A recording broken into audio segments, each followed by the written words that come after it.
What secret call from a Russian warlord drenched Ukraine's capital in icy dread? 5 minutes passed, an unthinkable event unfolded, one too explosive for television broadcast. Opty dialed Vladimir Zelensky directly, turning the line into a frigid slap against Kyiv strategies. Following Sergei Lavrov's broadcast and the shocking Valdaya Zone incident, Oladonov's contact flashed on Zelensky's screen like a gathering storm. Zelensky hesitated, dodged the first ring, but the call persisted, sinking claws into unprepared flesh. Who orchestrated this brazen taunt? Why did global annihilation edge so near, poised to ignite? And what desperate ploy drove the brinksmanship right now? What razor-sharp words from Oladonov forced Zelensky to vow retreat, leaving allies scrambling in the fallout? Dive into this tale for jolts of revelation that shatter complacency. Imagine the president's office cloaked in dim hush, where bad tidings lurk like beasts in shadows. The smartphone rests on the oak desk, exiled from reach, distanced from briefing folders as if to shield fragile hope. Zelensky's newly forged quirk flares when tension thickens the air, vertical, metallic with unspoken dread. He shoves the device away, not silencing it, just displacing its vibrating hum. Distance deceives, it offers no sanctuary from wrath closing in. The room bathes in partial gloom, unkind to harsh fluorescence that pierce on agonizing days. Sharp rays carve angular forms, birthing pockets of inky void. Only a slender desk lamp glows along the rear wall, its amber spill casting sidelong brilliance over Zelensky's gaunt visage. Etching lines of unseen battles. In this veil, he appears wearier than televised vigor, fingers subtly trembling from the ceaseless strain that haunts even nocturnal rest. Jacket rumpled, tie loosened, chair a throne of dark leather against pale walls, this unguarded slump surrenders no public facade, drawing the real man weary of hidden truths, balanced precariously between surplus knowledge and crippling voids. Papers litter the surface, harsh scribbles, maps marred by ebon X marks, casualties tabulated in stark equations devoid of mercy. Sergei Lavrov's missive, reread thrice, drills cold certainty without flair or fury. No histrionic wails, no overt menaces, merely clinical fixation on salvaging faltering peace talks. Yet beneath, a provocation shimmers, pilotless swarms. Valdaya District. 93 anti-air targets obliterated. Amid the notations, a sobering insight, Vladimir Putin's residence looms within range of Ukraine's ballistic arsenals. Subtlety vanishes, the threat reeks unavoidable.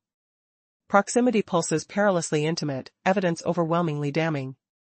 Zelensky crumples into his seat, lid sealing out the encroaching panic.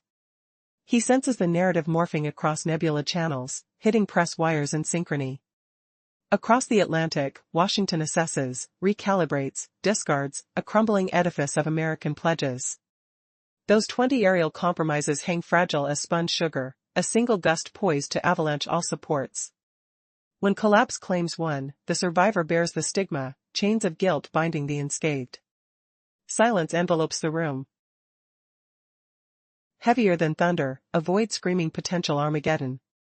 Eyes snap open, probing the obsidian screen. Vacant. Reflections dance on the ceiling, mirroring his obscured profile in the lamp's fringe. Odd musings intrude, a lifetime misspent on dialogues with comrades, foes, nameless ghosts. Few prepare for blasts from the unknown, where familiarity breeds terror's sharpest bite. Then, without prelude, the display erupts, abrupt, not crescendo ing. No preface, just a detonation in pixels. Opty Oladonov. No digits, codes, or clarifiers. Zelensky freezes, heart throttling against ribs. Shock hits primal, bodily revolt ahead of rational wave. Seconds bleed, 2, 3, endless. Recognition dawns, Oladonov's timbre, etched in vocal patterns from intercepted whispers. Pauses laden with pragmatic steel, no political fluff, no humanitarian pretense. A soldier's cadence, forged where men meet truth untempered by charisma. The ring endures, methodical, devoid of frenzy. Unbending vocation, insisting on engagement. Zelensky extends a quavering palm, gripping the desk's frigid edge for grounding.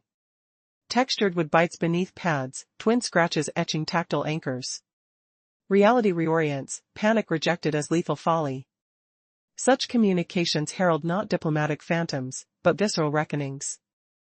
Sideline the receiver, screen dimming, shrillness fading. Anticipation thickens, oppressive as fog. Immobile, he grasps the truth, one call commands presence, refusals invite repetition, inescapable. This manifests as deliberate signal, no clerical glitch. Renewed luminescence, familiar moniker. Identical imperative. Second summons clarifies, disregard equates denial. Rhythm persists, even-tempered, shunning escalated cadences of urgent entreaties. Neutrality amplifies unease, no pleas, no inquiries. Official summons incarnate. Zelensky's gaze hardens, resignation etching lines of acceptance. In protocols unspoken, initial silence permits, recurrence demands response. He clasps the mechanism decisively, digits practiced from continental crises, palms slicked with latent volts. Device illuminates, name stark. Isolation strikes, no aids shadowing, chambers vacant.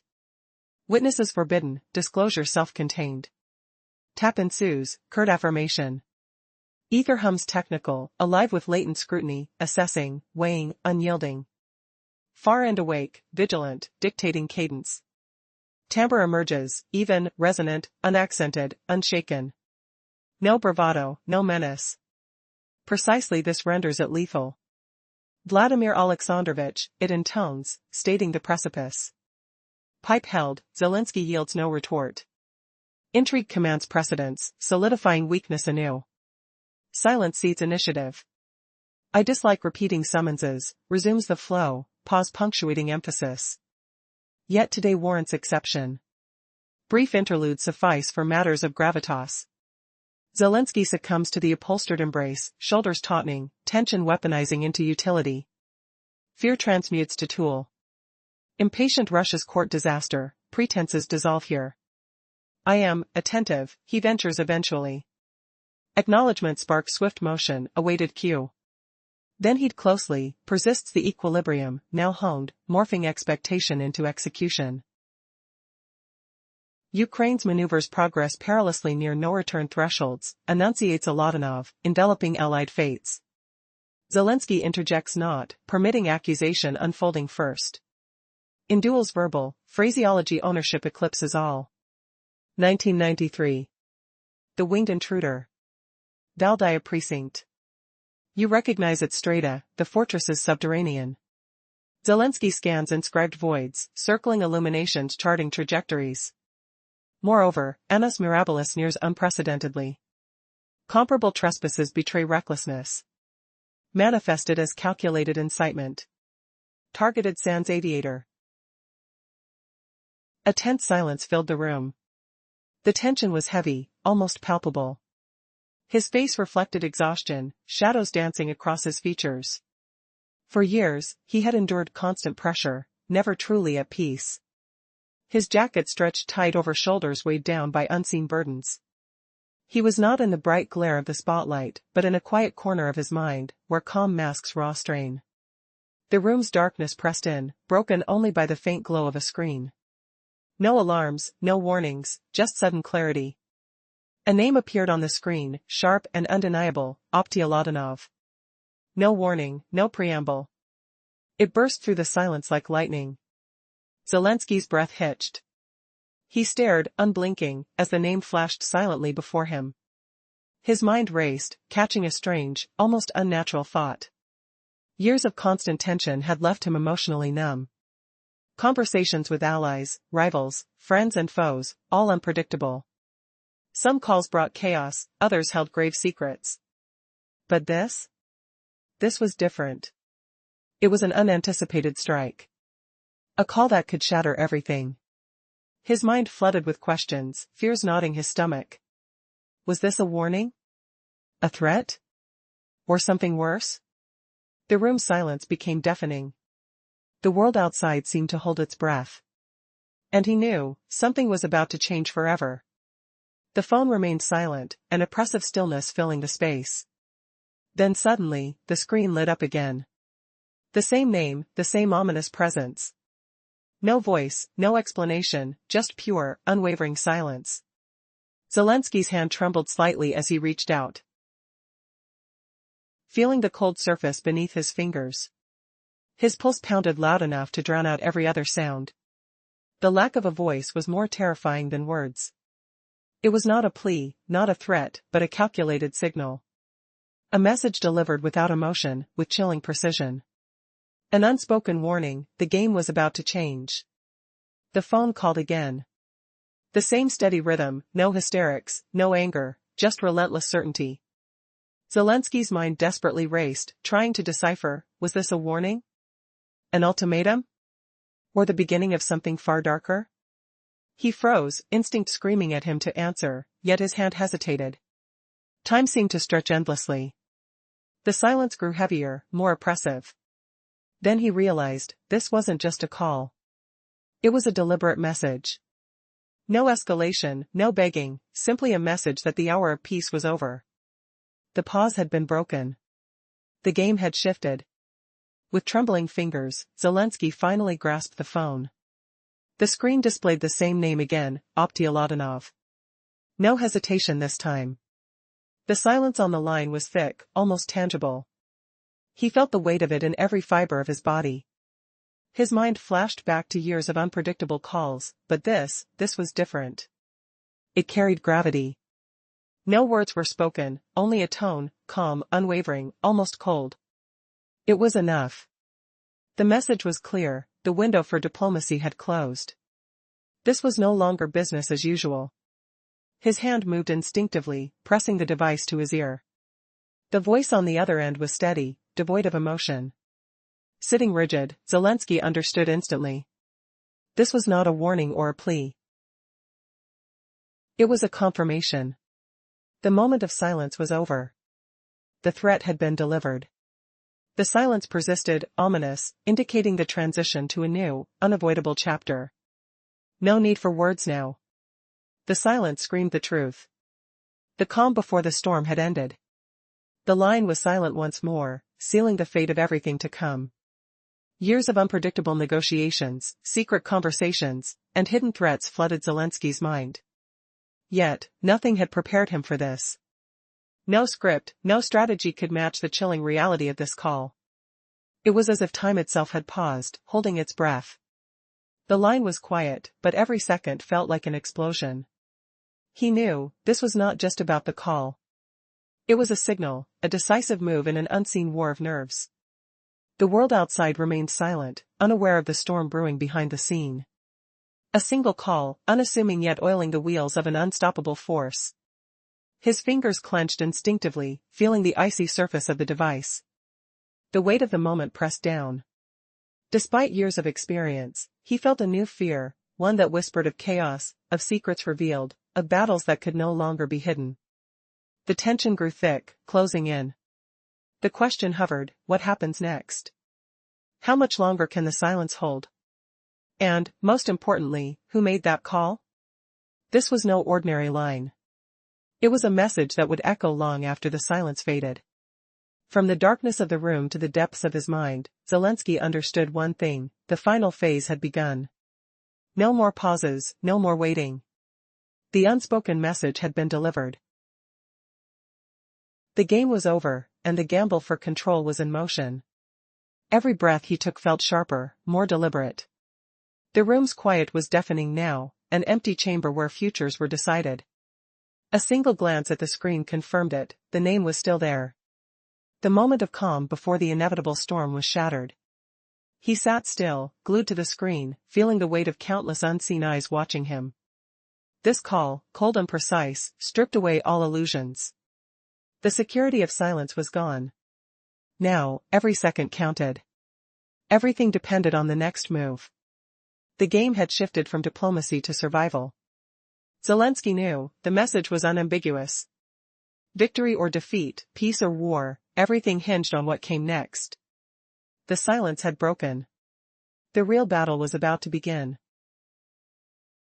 In the shadowed confines of his office, Zelensky pondered the endless chain of tense dialogues that defined his existence, alliances forged in whispers, rivalries sharpened by silence, friendships that vanished like smoke, and enemies who lurked unnamed in the dark.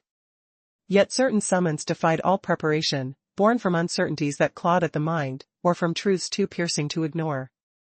What hidden storm brews when a warrior's name flashes unbidden on the leader's screen, promising revelations that could topple empires in a single breath? 347 characters, the display lay dormant. No prelude. No gentle fade. No easing like a distant rumble approaching. The name erupted abruptly. No digits. No origin marked. No context offered. Abdialadanov. Zelensky froze. He had mastered the art of measured responses long ago. But deep within, a jolt stirred. Swift. Almost stinging. As though his instinct surged ahead, while his thoughts scrambled to catch up. How long did his gaze linger on that glowing accusation? 2 seconds? 3? Perhaps longer still. In that frozen instant, the name etched itself deeper. Not from protocols or barren facts. He recalled the timbre that chilled rooms. The weighted hush that followed. Why did silence from such a voice feel heavier than any outburst? This was no diplomat's measured words. No politician's polished script. This was the essence of a battlefield sage, one who spoke truths unvarnished, direct as a blade's edge. A figure whose pauses demanded respect, for they bridged the gap between command and confrontation. The ring persisted. Steady. Unyielding. Not frantic. Not pleading. It pulsed with quiet insistence. Like a sentinel declaring, I remain. I will not yield. Zelensky extended his arm slowly. Not toward the device. Instead, to the table's rim. His fingertips met the cool wood. Rough grain beneath. 2 faint grooves, etched by forgotten pressures. The sensation grounded him. Pulled him back from the edge. Breathe. Steady now. No rush into chaos. Panic? That was the true foe. It invited ruin. If this line connected, what then? Not mere courtesy. Not protocol's veil. Not some sidelined whisper. This carried weight. Real intent. He let the call lapse. The screen dimmed. The chime cut short. Silence flooded back. But changed now. Thick. Charged. Like air before a lightning strike, humming with unspoken force. Zelensky held still. He sensed it. Calls like this didn't fade into nothing. At this hour, from this source, they pursued. He eyed the phone warily. As if it might stir to life on its own, uncoiling secrets in the dim glow. Inside, calculations raced. Answer, and face the storm head-on, words that could bind or break. Ignore, and the shadow would creep closer regardless, inevitable as dawn. What unbreakable realization hit him then, as the quiet deepened? In the last segment, Zelensky grappled with an unsettling phone call, the recurring name of Abdialadanov flashing insistently on his screen. It wasn't some random glitch or diplomatic misfire. Oh no, this was a deliberate signal, a ruthless summons he couldn't ignore. The eerie silence between rings screamed volumes. He knew refusal meant pursuit, and answering promised a brutal showdown. Palms sweaty, reality blurred around him. Would he withhold or confront? That piercing understanding hit like a storm. Picture this, the air thick with unspoken dread, carrying a faint metallic tang from forgotten reports on the table. What if Aladanov's voice revealed secrets that could shatter alliances overnight? Have you ever felt that icy crawl up your spine when danger stares you in the face, no escape in sight? Zelensky's heart hammered, fingers trembling against the cool wood. But deep down, he seized the device, no hesitation this time. The second ring pierced the gloom, unrelenting. Ignore it? Madness. It pulsed steadily, devoid of urgency, a call stripped of pleas or queries. Just pure, unyielding formality. His gaze shifted from defiance to icy resolve. The waiting game ended here. This reminder would be taken as admission if dodged again.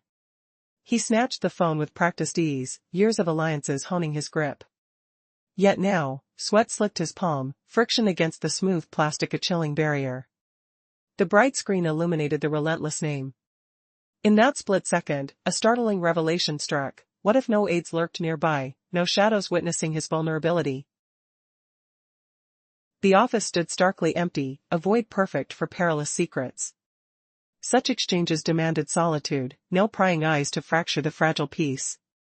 He tapped the screen, whispering a curt yes into the void. Silence reigned for breathless seconds, the digital hum confirming the line was alive. No static, just watchful anticipation, as if unseen eyes peered back. Then came the voice, even, deep, unaccented.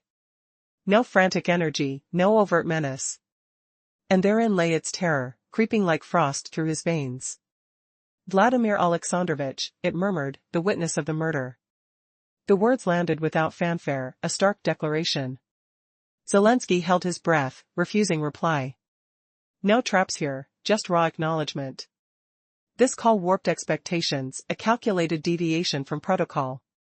Rush now, and cede control, silence bought time, letting the caller steer the perilous course. I don't like repeating calls, the voice continued, a deliberate break hanging heavy. But today, I made an exception.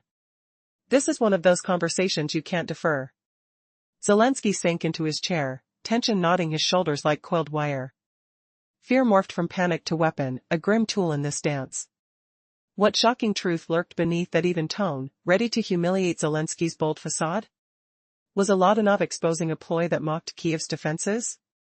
Imagine the burn of exposure, rival smirking as your house of cards crumbles. Would this revelation force surrender, or ignite a desperate counter? The pause stretched, laden with unseen stakes. Oladanov's next utterance teetered on the edge, poised to redefine everything. The room fell into a crushing silence. For a few seconds, nothing moved. The connection was alive, but no one spoke. The witness at the other end observed silently, assessing silently. Zelensky felt this silence almost physically, like a presence weighing down his chest. Neither side slept. This moment set the tone. It wasn't mere coincidence. It was an intentional signal, a deliberate sharpening of the tension. The voice on the line emerged even, calm, steady. No accent, no hints of threat, no display of strength. Just a low, measured tone, yet somehow, it carried an unspoken danger. Vladimir Alexandrovich, the witness of the tragedy, an authoritative voice. You don't grasp it immediately. This isn't a trap. There's no question. It's simply the reality of the situation. Zelensky stayed silent. He knew this well. A silent recognition of facts. He let the voice continue, waiting for it to unfold. I prefer not to repeat these calls, the voice continued smoothly. But today, I make an exception. The pause was brief but loaded, deliberate. This is part of the game. It's what they call a calculated move. Zelensky quickly settled into the chair, feeling a growing tension in his shoulders. He understood what was happening, fear transforming into a tool. It was no longer emotional, it was strategic. The key now wasn't to act hurriedly or pretend strength. That patience, staying calm, is everything. I'm listening, Zelensky finally said, voice steady but cautious. The response was immediate, no pause, no hesitation. It was the signal they'd been waiting for. Listen carefully now. This was no ordinary conversation. It was a pivotal moment. Everything was precise, measured, controlled. There was an unmistakable clarity in the calmness. As if the meeting was transitioning from routine to action mode. Today, your approach has edged dangerously close to a breaking point. Not just politics anymore, this is a different game, Aladdin's voice cut through the silence sharply. And then, a harsh claim, Zelensky is an ignorant fool. He didn't interrupt. He already sensed what was coming, what he would face, but wanted his opponent to reveal it first. In these moments, it's a matter of who crafts the excuse. Who manipulates the words to fit their narrative. In 1993, the voice continued, referencing Rayon Valdaya, an ominous name. You know exactly what happens at this place. Zelensky gazed at the table in front of him. Everything around was fading, the ceiling, the surface of the line, everything seemed to dissolve into the background, emphasizing the seriousness of the moment. What if one phone call could shatter the fragile illusion of peace, forcing a leader to confront the invisible threads pulling the world toward chaos? Imagine the chill of a voice from the shadows, exposing secrets that no camera dares capture. In a dimly lit office, tension coils like smoke. 5 minutes ago, a conversation unfolded that no broadcast will ever air. Abdi Aladanov reached out directly to Vladimir Zelensky, delivering a stark warning that doused Kyiv in icy dread. Following Lavrov's stern appearance and the Valdai incident, Aladanov's name flashing on Zelensky's screen felt like an omen. He hesitated at first, but the insistent ring demanded attention. What followed left Zelensky reeling: revelations about hidden provocations, peace teetering on a knife's edge, and a desperate bid to derail it all. Why strike now, when global stability hangs by a thread? And what piercing words from Aladanov made Zelensky vow silence? Dive into this gripping tale, you won't believe the twists. In the prior moments of this tense exchange, Aladanov laid bare the Valdai provocation, stressing how vital it was to frame the narrative first, highlighting the 1993 drone pilot's fate in that forbidden airspace, a zone pulsing with Russia's presidential retreat and strategic might. Zelensky stared at his desk, the room's shadows deepening as accusations sliced through the air. But this wasn't some off-the-cuff rant, no, it felt like a calculated thrust toward resolution. Aladanov's tone pressed on, steady as a heartbeat in the quiet. You realize peace hasn't dangled this close in years, right? And right now, these moves? They scream error. How so? A pause hung heavy, thick as fog rolling in from a stormy sea. Provocation. The word landed sharp, echoing off the walls like a slap, deliberate sabotage, not random mishap, not open conflict, yet far from accidental. Zelensky's skin prickled, the cool wood of his chair biting into his back. Why frame it this way? To unmask the puppeteers? And I'm reaching out not as some diplomat, but as the aggrieved party. Not even in my official role. The silence stretched longer now, wrapping the line in suffocating weight. Zelensky sensed a chill seeping into his chest, like winter wind slipping through cracked windows. He recognized the ploy all too well, the way an adversary casts you in a part, scripting your every line. And that script? It always signals a brink, a line you dare not cross. I'm speaking to the man who hates being played for a fool.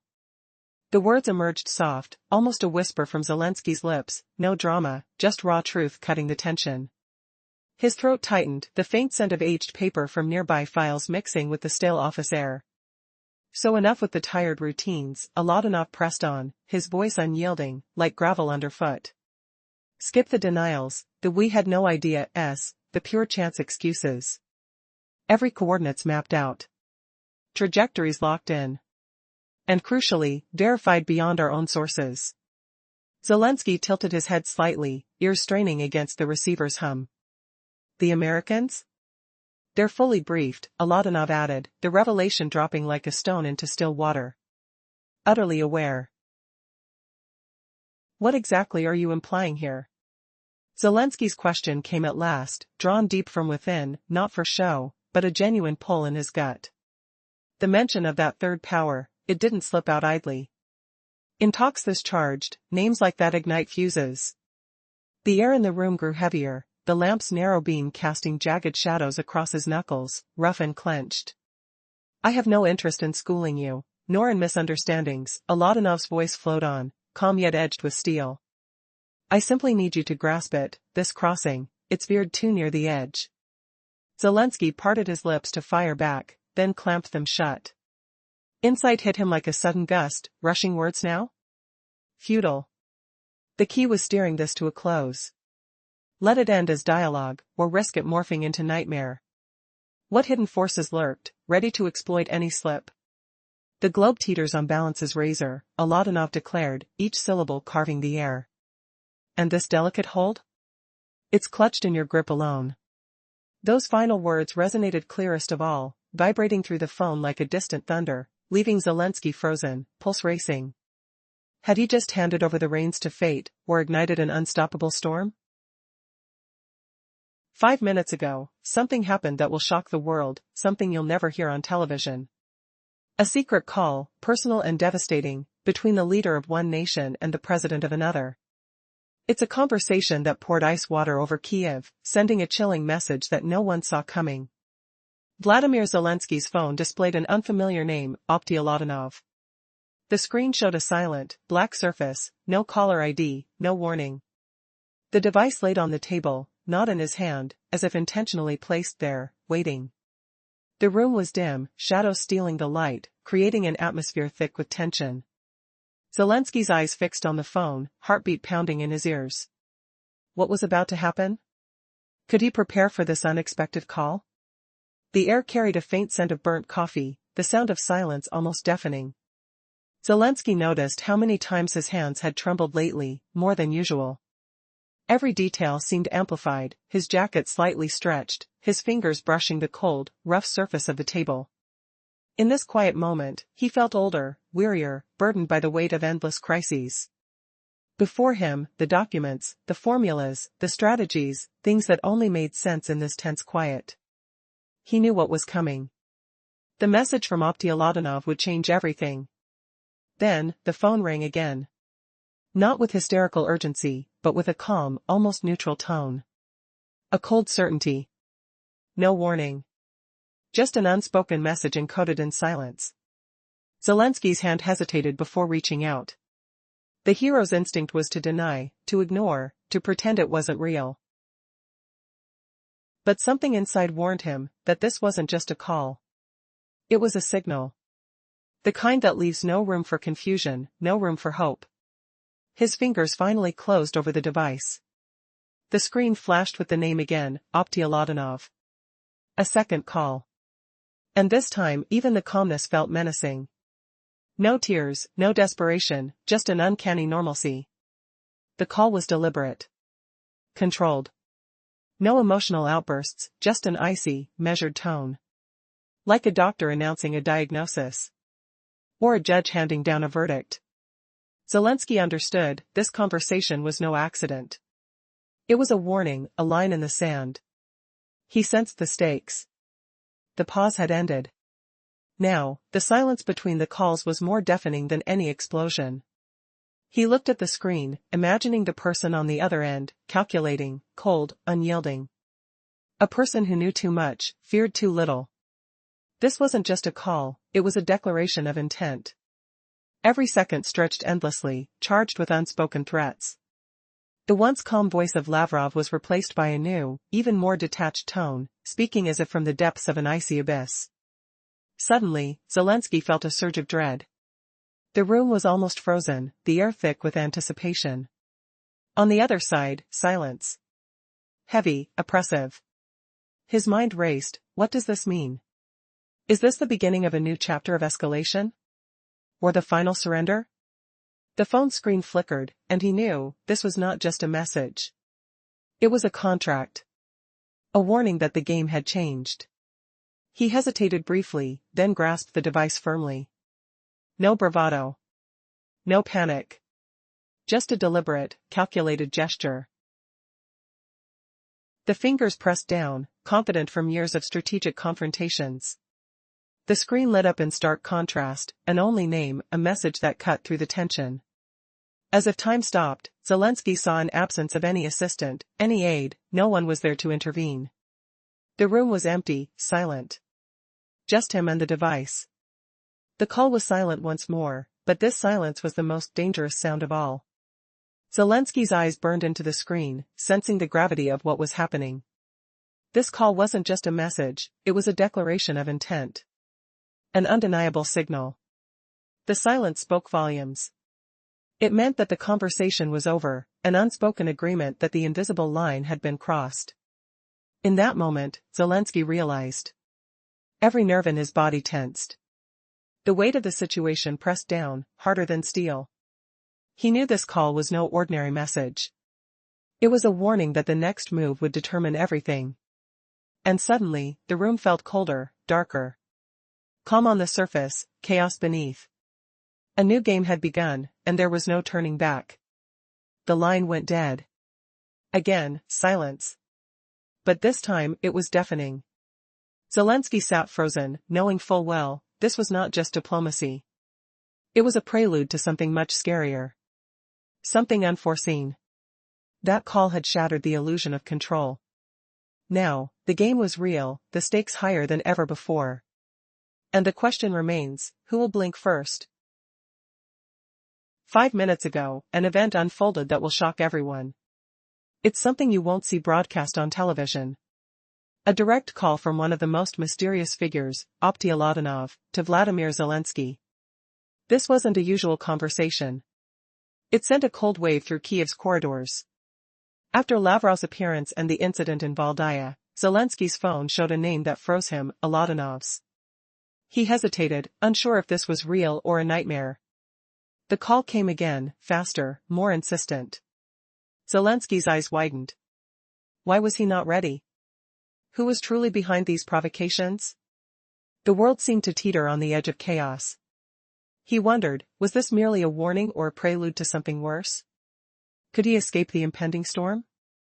The words Ladanov left echoed terrifyingly deep in his mind. Listen to the story till the end, you'll be utterly stunned. A sense of dread gripped him as he watched the silent screen.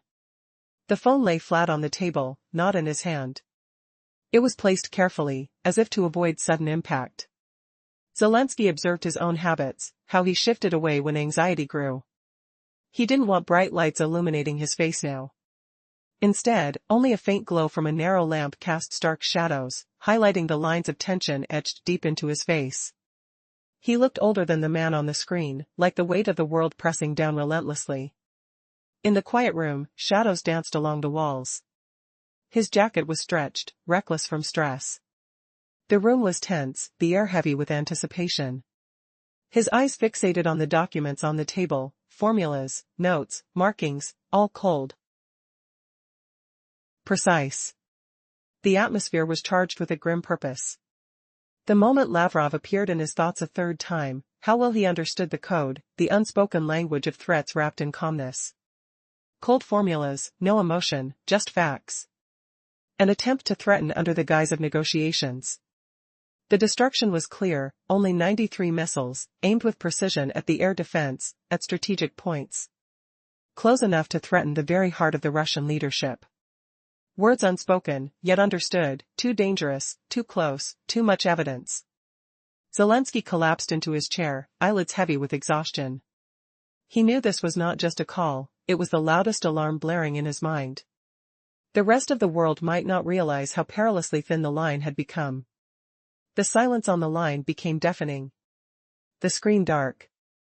No blinking light, no voice. Just emptiness. His gaze fixed on the black mirror, a reflection of his anxious face, masked by shadows. An eerie thought struck him. For too long, his life had been filled with unpredictable, high-stakes exchanges. Calls with allies, enemies, friends, each carrying risks he could never prepare for. But some calls? They break the rules. They arrive without warning, with no forecast, no script. They're a gamble with eternity. Then the call rang again. Silent, steady. No hasty signals, no desperate attempts to wake him. Simply a message, clear, cold, formal. Zelensky understood immediately. This was no ordinary contact. It was a signal, a message that chaos was imminent. He hesitated, knowing what was coming. These calls aren't about asking, they're about warning. About dictating terms with ruthless precision. He reached out instinctively, fingertips pressing against the cold wood of the table, feeling the rough surface, the tiny scratches, an anchor to reality. Time slowed. Inside, a surge of dread flooded every nerve. A warning that this was no longer an exchange of words. It was a countdown to disaster. If he answered, the conversation would be brutal, like walking into a trap. If he ignored, it would still find him, inevitable, relentless. Then the call came once more, nothing dramatic, no tears, no hysteria, just a steady, even tone. This was the message, prepare for action. The calm before the storm. Zelensky's grip tightened around the phone. He saw the name again, a cruel marker on the screen. No assistance, no one nearby. The room was empty, sterile. Just him and the device. It was intentional, no witnesses. He hesitated, then accepted the call. Whispered silence followed, stretching into eternity. He felt it physically, a jolt of adrenaline, the weight of impending doom. The voice on the other end was calm, calmer than expected, yet terrifying. No threats, no promises, just facts. An unspoken warning. His heart pounded. Who was speaking? What truth lies behind these words? Vladimir Alexandrovich, the voice began softly. The situation is critical. The tone was even, methodical. No anger, no aggression, just cold certainty.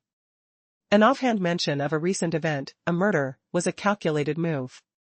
The voice continued, unwavering, the world is closer than ever. Every step taken now could trigger chaos. A chill ran down Zelensky's spine. His mind raced. The room felt smaller, the air thicker. Was this a threat or a warning? Does it matter? The voice repeated, steadily, this is not a trap. No need for hyperbole. Just reality. Be prepared. The phone stayed silent for a moment, then, yet again, it rang. Regular, predictable. No frantic signals, no pleas. Just a steady call, an ominous reminder that he was already a part of this deadly game.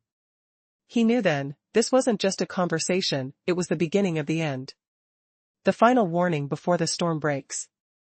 And Zelensky was left standing at the edge, uncertain whether he could turn back. But wait, a shocking betrayal is unfolding, isn't it?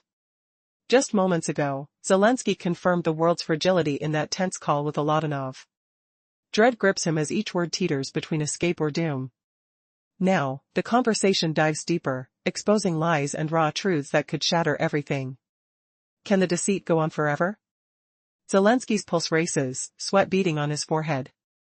The cool foam clings to his skin like a betrayal he can't escape. You know how often we've fooled each other, how promises turn to shadows, actions scream louder than words. I understand, Zelensky replies. That's why I'm speaking as a diplomat.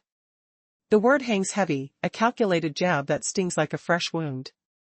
Diplomats tiptoe around enemies, warriors weigh every consequence. Oladanov's voice reveals more than threats, it mocks, humiliates, stripping away illusions. Zelensky stiffens, air thickening with unspoken defeat. The talk shifts now, facts clashing like thunder. The sting of realization burns, justice tips Oladanov's way. What hidden chance lies in this storm?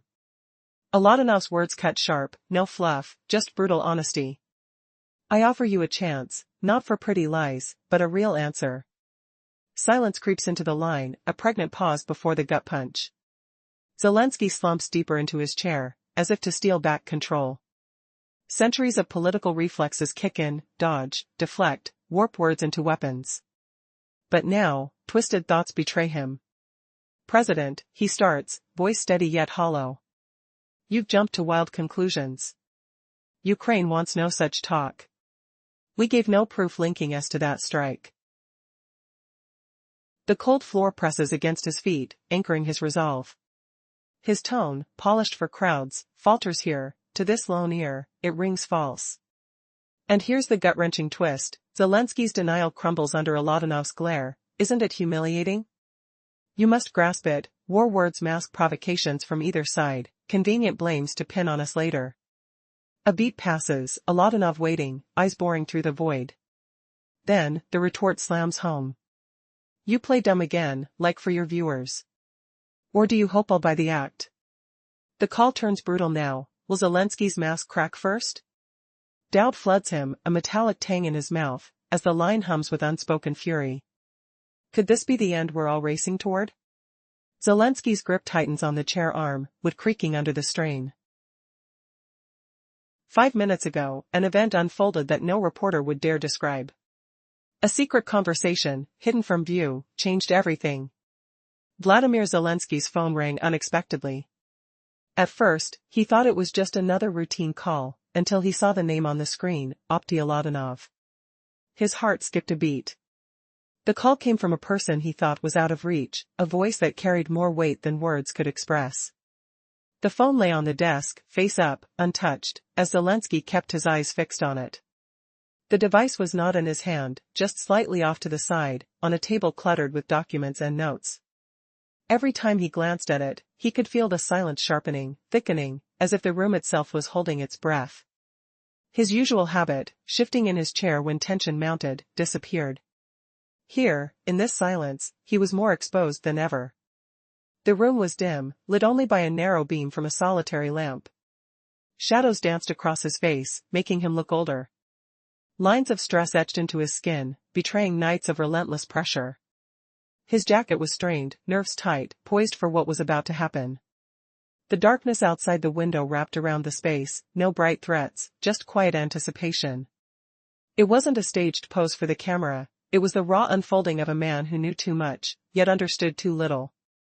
On the desk, handwritten notes, formulas, and marks told their silent stories, clues of calculations and strategies that no one was meant to see. The appearance of Lavrov's message had stunned him. 3 times he had read it. Not because he didn't grasp the words, but because he knew exactly what they implied. Cold calculations, devoid of emotion, no threats, no pleas, just a clear message, a desperate attempt to keep negotiations alive, even as they edged closer to chaos. Suddenly, Zelensky sank into his chair, eyes closed for a moment. He sensed his own mind racing ahead, calculating the shadows lurking behind the words. He understood that this was not just about diplomacy, this was about survival.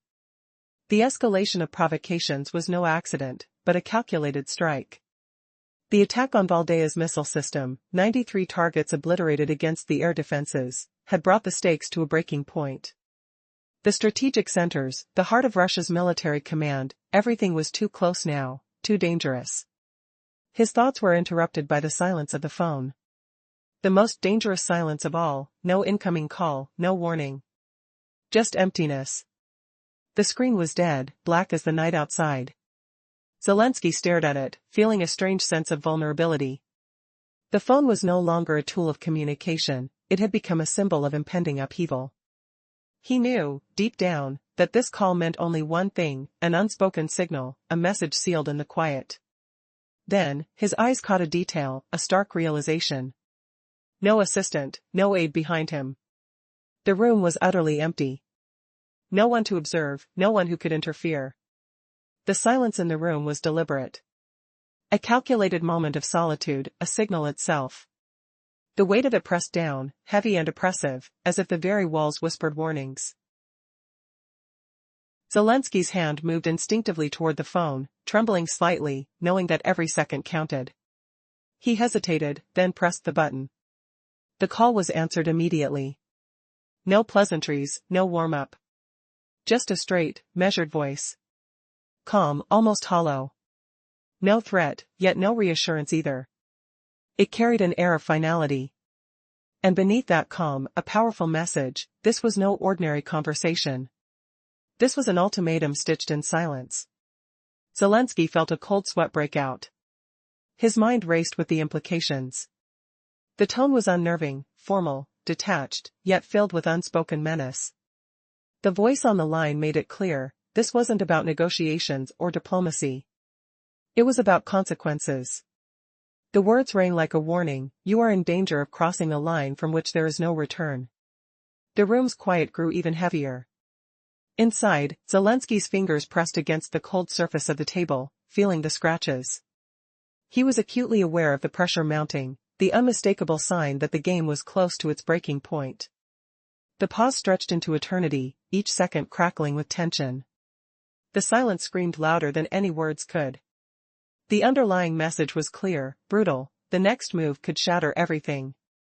He knew this call wasn't from a collaborator or a partner, it was from a force that wanted him to grasp his vulnerability. This was not an intervention planned in advance. No, it was a message unfiltered, raw and unyielding. The question had been answered, the moment had arrived. Zelensky's mind flashed with images of destruction, smoke, chaos, the unthinkable. He clutched the edge of the table, fingertips gripping the cold wood, an instinctive attempt to anchor himself to reality. The tension in his hand betrayed his calm exterior. His breath was shallow, heart pounding. The silence outside the line was more deafening than any threat. Inside, his thoughts collided, how far could they go? What was the next step? Then, the line went dead. The screen flickered, nothing. No more signals, no light. Just darkness, as if the universe itself had paused to watch. Zelensky stared at the black screen, feeling the weight of the unknown pressing upon him. The room's air was thick with anticipation, as if the entire world was holding its breath. Suddenly, the silence broke, another call. The same name appeared. No hesitation, no delay. This time, the tone was different, almost clinical, relentless. It was not a plea or a threat, it was a message of fact. Just the cold truth. The phone vibrated in his hand, repetition, certainty, and escalation. Clearer now, resistance was futile. In that instant, Zelensky understood, the game had entered its final phase. The pause, the silence, they were only preludes to what's coming. Now, there was no turning back. The question was, where does it all end? How much longer can the world remain on the brink? The real story was just beginning. And what lies ahead would shock everyone. A moment of tense silence. The world holds its breath. No pilots in sight, no front lines, no clear targets, only the chaos of uncertainty. Every step, every move, feels like a signal in a dangerous game. President Zelensky tries to comprehend the silence, to find some footing. But an unexpected voice cuts through the quiet, firm, unwavering. Suddenly, he realizes, this is no ordinary conversation. It's a trap. The voice, calm yet cutting like a blade, tells him not to interrupt. It sounds like a lull before a storm. The warning is clear, silence isn't just golden, it's deadly.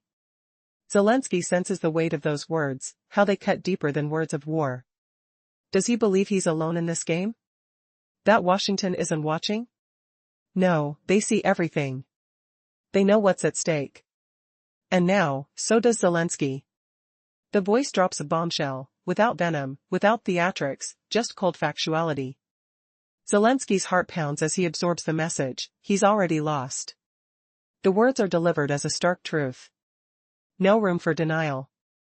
The threat isn't just in words anymore, it's in the silence, in the actions. The world is quiet because it's watching, waiting.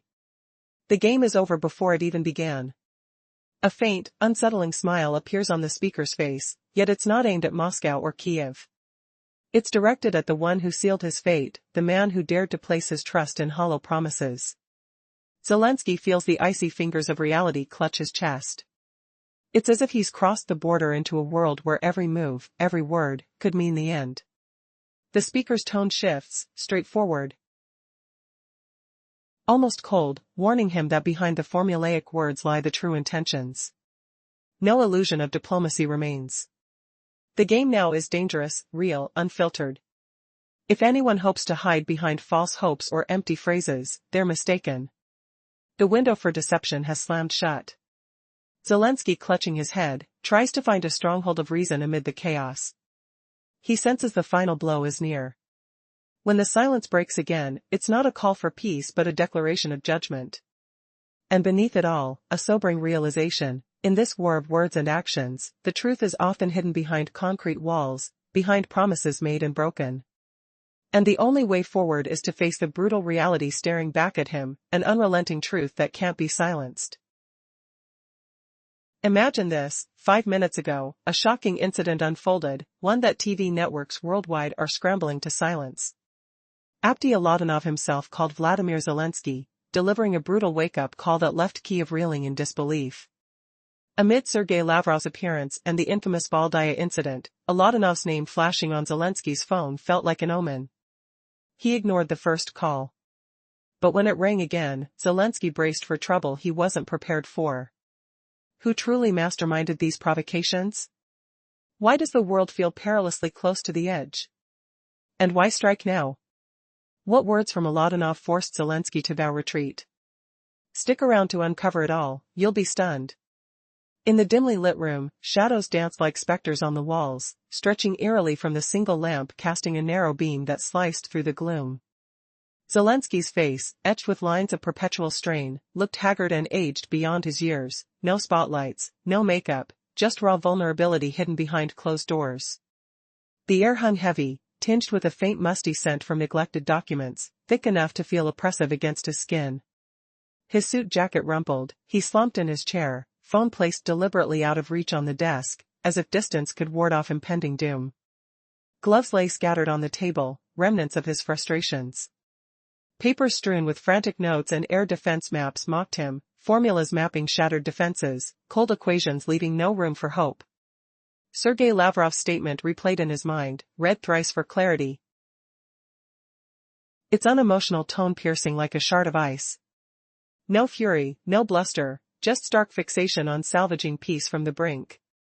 Provocations listed without pilots, the Valdaya sector's ruinous strikes glaring, 93 targets obliterated against air defenses. And tucked ominously between the lines, the unspoken menace, Vladimir Putin's residence targeted anew by Russia's strategic forces. Too close. Too dangerous. Too undeniable. He sank into the chair, eyes squeezing shut as despair washed over him. Reports already leaked to press outlets. Washington would see it as weakness, alliances crumbling like fragile glass under a breeze. 20 fragile peace points from the Americans teetered precariously. One wrong step, and it all shattered, leaving him blamed for the cascade. The phone stayed silent, that eerie quiet the deadliest peril of all. Eyes cracking open, he stared at the blank screen, reflections of his weary face blurring in the polished surface. For years, his life had been a whirlwind of scripted talks, with allies, foes, nameless figures. Yet some calls defied preparation, their sting magnified by buried knowledge. Suddenly, the screen ignited, no warning, no build-up. Just the name, Abdi Aladanov. Zelensky froze, heart pounding a frantic rhythm. He'd weathered quick shocks before, but this hit viscerally, body reacting before mind could catch up. Seconds blurred, 2, 3, maybe more, as memories flooded, Aladanov's reputation, tone like gravel, pauses heavy with unspoken threat. A commander, not a politician, a man who spoke truths unfiltered, unyielding. The call persisted. Steady and unyielding, no hysterical pings, just calm insistence. Ignore it? Futile. Refuse? Risk amplification. It signaled no request, but a reckoning. Screen flaring again, same bold defiance. Twice now, clear ignore meant igniting chaos. The relentless ring carried no pleas, no urgency, just stark finality, devoid of weakness. Zelensky met it with cold resolve, pauses end hammered as refusal. He snatched the phone, grip firm despite the slick sweat on his palm. No aides hovered, room empty, as it should be for such duels. He tapped accept. Silence hummed, technical, alive, then the voice emerged, even, resonant, edged with quiet menace. Vladimir Alexandrovich, it stated simply. Zelensky held back, yielding space, knowing haste spelled defeat. I dislike repeating calls, Aladanov continued, voice unwavering. But today, an exception. For matters that demand attention. Zelensky eased back, tension coiling in his shoulders, fear morphing from turmoil to tool. Poise mattered, roles failed here. I listen, he replied at last. Response snapped back immediately. Then he'd closely. Tone solidified, shifting from formality to imperative. Today's actions edge beyond policy, irreversible. Zelensky's mind raced, letting Aladanov build before countering, rules of such cruxes demanded calculated replies. You recall 1993, the voice pressed on. Valdaya sector. Its significance, undeniable. And now, proximity to disaster unprecedented. Such moves? Wild provocations. Zelensky gazed at the table, thoughts spiraling, seeking swift evasion, but what if I told you Zelensky's mask cracked right there? The veneer of calm splintered as Aladanov's words unleashed a forgotten truth, forcing him to confront shadows he's long denied. A sting in the air, sharp as crushed metal, jolted Zelensky upright. I won't permit it, Aladanov asserted firmly. Pause dragged, pregnant with weight. Won't let statistics dictate narratives. Not yours. Not ours. Claim ignorance later? Laughable. Teeth grinding, Zelensky fought the urge to lash back, risky aggression, a trap in itself. Silence offered safety. I hear you, he murmured. But comprehend our stance. Aladanov's retort cut like a blade, understanding demands honesty. Invisible threat hung, thickening the tension. Truth loomed larger, stark admissions versus buried deceptions. Reality blurred, Zelensky closed his eyes, thoughts racing, then reopened with subtle shift, tension easing subtly in face and shoulders, voice softening. Years of performative shifts surfaced, transforming fear into conviction. Apti Aronovich, he breathed, steady. You paint with broad strokes. Reality's nuanced. I crave true peace. Truly. And this war tomorrow? I'd seize it without hesitation. Sincere? Calculated illusion, tailored to Alatonov's insights. Familiar regime strategies deployed seamlessly. Yes, those points appeal, he continued. Not flawless, but a pathway. I won't squander them. Brief pause hung. Proceed, what possibilities remain? Alatonov's response poised like a storm, revealing a twist Zelensky hadn't foreseen, not personal ruin, but an alliance fracture that could unravel everything. His heart pounded, what hidden agenda lurked beneath? Would admitting weakness save or shatter? The line hummed, judgment imminent. Ah, but wait, did you foresee how Zelensky's bold facade hid a crumbling alliance? The shocking revelation drops next. Alatonov's next demand turns diplomacy into personal peril. Hold on, because this shifts everything. Recent events revealed a startling truth that no one expected. A secret conversation unfolded that could shake the foundations of global politics. 5 minutes ago, a call was made that no one dares to speak about openly. An unexpected dialogue between two powerful figures, one a leader already under immense pressure, the other a figure shrouded in secrecy, sent shockwaves through the corridors of power. What was said during that phone call? How did it change everything? Stay with me as we unravel this clandestine exchange that could alter history forever. Imagine the room filled with tense silence, every sound magnified, heartbeat pounding, nerves tingling. The phone lies on the table, not in the hand but off to the side, as if the distance itself carries weight. The leader's gaze fixates on the screen, betraying no emotion, yet inside, a storm brews. His mind races, senses heightened. The air feels thick, almost suffocating. His fingers graze the cool surface of the table. There, 2 faint scratches remind him, trust can be fragile. He notices a familiar pattern. The screen flickers, then suddenly lights up with a name he recognizes, Apti Alatonov. No warning. No prelude. The call begins with a silence so heavy it presses against his chest. And then, the voice, calm, measured, but carrying a weight that feels like steel. No greeting. No small talk. Just a stark message that strikes like lightning through the quiet. You are not alone in this, the voice says. Words drip with intent, each syllable heavy with meaning. The message is clear, direct, firm, uncompromising. It's not a request. It's a warning, a signal that the game has changed. The person on the other end is not here to negotiate but to deliver a message that leaves no room for doubt. The leader's eyes narrow. He feels the tension swell, like a storm ready to break. The conversation unfolds with precision, every word chosen carefully.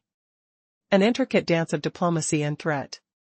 The caller warns of the dangers lurking beneath the surface, the provocations, the hidden motives. He speaks of dangerous actions, strategic moves, airstrikes, missile launches, military maneuvers that could ignite chaos. Numbers echo softly, a reference to destruction measured in goals, 93 targets destroyed, strategic points that speak volumes. The message hits home, the risk of escalation is imminent. A sudden shift in tone.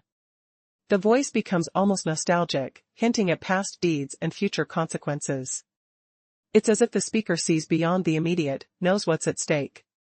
They talk about the delicate balance of power, the thin line between peace and chaos. The leader's mind races. He knows that answers won't come easily. The stakes are too high now, a wrong move could mean catastrophe. Then comes the hardest part, a cryptic warning disguised as a promise. The voice emphasizes that words alone are meaningless, only actions matter. The phrase "the world is controlled by actions" echoes like a prophecy. The message is simple, the next move they make could plunge the world into chaos, or finally restore balance. The leader realizes nothing is accidental. This is a calculated move on a vast chessboard, where every piece has a purpose. He feels a burning sensation inside, like embers igniting. The words hit him with sharp clarity, accusations that his side is weak, that provocations threaten to spiral out of control. The voice warns him, if your system allows these actions, it is broken, or it doesn't work at all. The implication is clear. The leader's hands tremble slightly as he clenches his fists. His mind whirls, desperately trying to interpret every phrase, every pause. Are they on the brink of war? Or is this just another game of brinkmanship? As the call continues, the tone shifts again, calm, almost cold. The words are simple but chilling. The voice speaks of the desire for peace, yet hints at the chaos that could erupt at any moment. It asks a question that haunts every listener: are we truly in control? Or are we just spectators in a sinking ship? The leader's thoughts drift to the past, to promises made and broken, trust betrayed in shadows, in whispers. Finally, the moment arrives, the leader's decision hangs in the balance. Will he answer? Will he ignore this silent warning? Every instinct screams for action, yet caution whispers to wait. Silence hangs heavy, almost suffocating. The call remains unanswered, a weight of unspoken threats filling the room. Then, unexpectedly, the line goes dead, leaving only the cold, empty screen. A dead silence more deafening than any scream. The atmosphere shifts, tension reaching a breaking point. In that silence, a realization dawns. The message was not just a warning, it was a declaration. The game has changed. The stakes are higher than ever. The next move could unleash unseen horrors or restore fragile peace. The question remains, who truly holds the power? And are we just pawns in a larger, unseen war? The answer lies in the silence, in the shadows, waiting to be revealed. This story is a story of secrets, power, betrayal, and looming catastrophe. Keep watching to discover what truly was said, and what it could mean for all of us. The truth is darker than you think. Just 5 minutes ago, something unimaginable unfolded, an event too explosive for TV screens. Abdi Aladanov himself reached out to Vladimir Zelensky directly, and that call hit Kyiv like an icy bucket of reality. Fresh off Sergei Lavrov's statements and a shocking incident in Valdaya district, the name flashing on Zelensky's phone felt like an omen from the abyss. He ignored the first ring, but it came again. What followed left him reeling. Who truly orchestrated these provocations? Why did the world feel perilously close to the edge? And why this desperate gamble right now? What words from Aladanov would force Zelensky to swear off such moves? Stay tuned for the full tale. You'll be stunned. Could a single phone call shatter a nation's resolve? Imagine the chill air thickening in a dimly lit room, shadows clinging like unwanted guests, as Zelensky stares at his phone on the table, distanced from the pile of papers as if repulsion alone could ward off doom. His jacket hangs rumpled, eyes hollowed by relentless strain, no camera-ready mask here, just the raw weight of a man who's seen too much and changed too little. That fax from Lavrov? He's pored over it thrice, the cold formulas trapping him, fixation on saving peace talks, accusations of provocation, Valdaya district's overflight without missiles, 93 targets obliterated against air defenses, strikes inching too near the Russian president's seat and strategic forces. Too tight. Too ripe for catastrophe.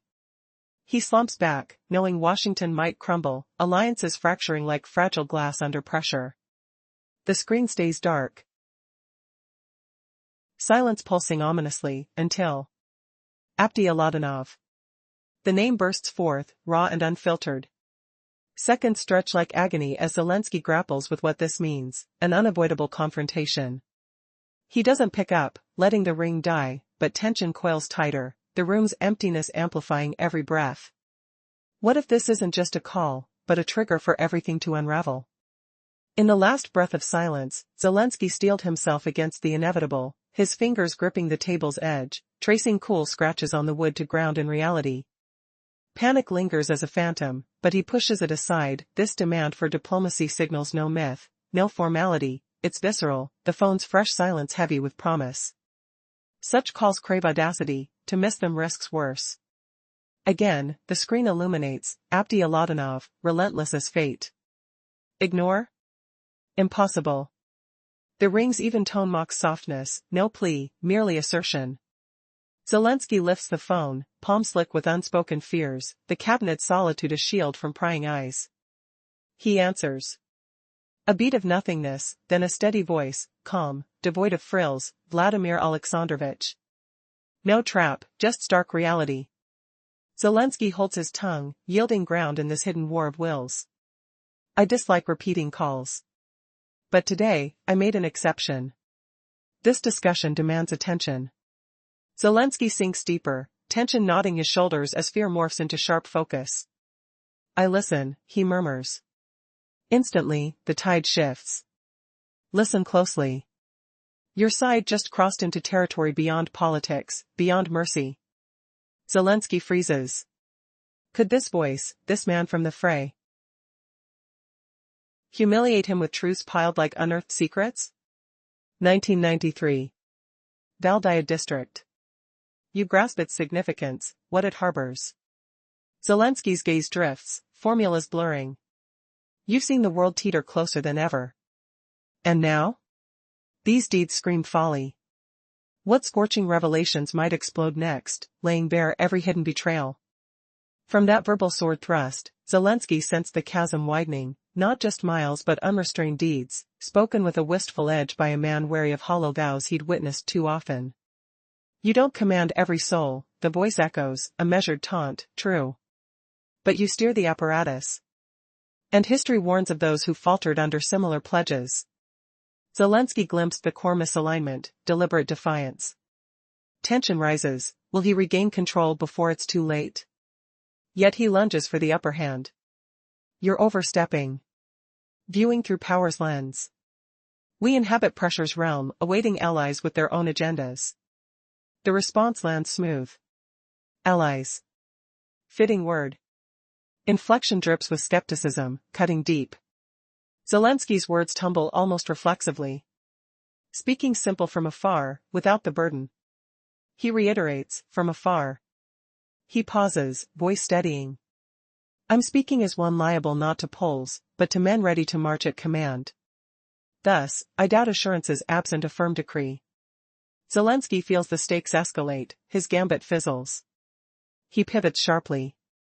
Don't treat me like a subordinate. Russia's missteps are legend, dooming those who trusted too far. The air thins, words dangling like fragile threads. Silence falls, not empty, but throbbing with imminent judgment. You've a tail in the skies, comes the reply, unruffled. Zelensky hesitates, letting it resonate. I've a past filled with stories, he fires back. But what if this retort just ignited a fuse to blow his world apart? The chasm between words and actions yawns wider still, measured not in miles but in unchecked choices, uttered with restrained nostalgia by a commander jaded by empty promises. Flippant as excuses from one overly familiar with betrayal. You oversee the machine, not every cog. The emphasis lands heavy on Zelensky's name, truth twisted into knife edge. But if the system permits such breaches now, it falters, a peril both acknowledge. Zelensky lunges to reclaim dominance. You presume too much from your vantage. We endure in a sphere of duress, heating partners with iron wills. Response flows seamless. Partners. Apt, yet curt. Tone underscore divides, exposing vulnerabilities. Zelensky retorts mechanically, almost deprived. Easy critique when burdens don't press. Echoing the distance. I speak for the front, accountable to fighters, not charts. So, oaths ring hollow without ironclad commands. Conversation heats, his swift plays yielding naught. Tone shifts to defiance. Speak not down as to a novice. Russia's gambles haunt, shattering fickle allies. Barb's lance, risky yet precise, Zelensky knows the risk, luring yet vulnerable. Quiet descends, thick with reckoning. What devastating counterstrike looms, tearing apart every illusion. This silence shattered the uneasy calm in the room. It had shifted from mere quiet to a charged pause, forcing Zelensky to weigh his options, like a predator circling before the strike. Zelensky felt the air thicken with unspoken tension. His mind raced, replaying the harsh words about the attack on Valdaya. That chilling call from Abdi-Alatanov had unsettled him deeply. Could one bold act unravel everything Kyiv had built? Suddenly, the voice cut through again, calm but edged with iron resolve. You have a strike in your arsenal, it said, probing the shadows of ambition. Zelensky hesitated, letting the phrase hang heavy in the air. I've got tales from the past, he replied finally, his tone devoid of emotion, closing off any defensive flair. Why do your words sting like barbs in the dark? The room seemed to pulse with unspoken hostility. Alatanov's breath came steady over the line, a rhythmic reminder of unyielding focus. Zelensky tried to steer the talk toward emotional undercurrents, hoping to evoke sympathy or rage. But the response was swift and unyielding.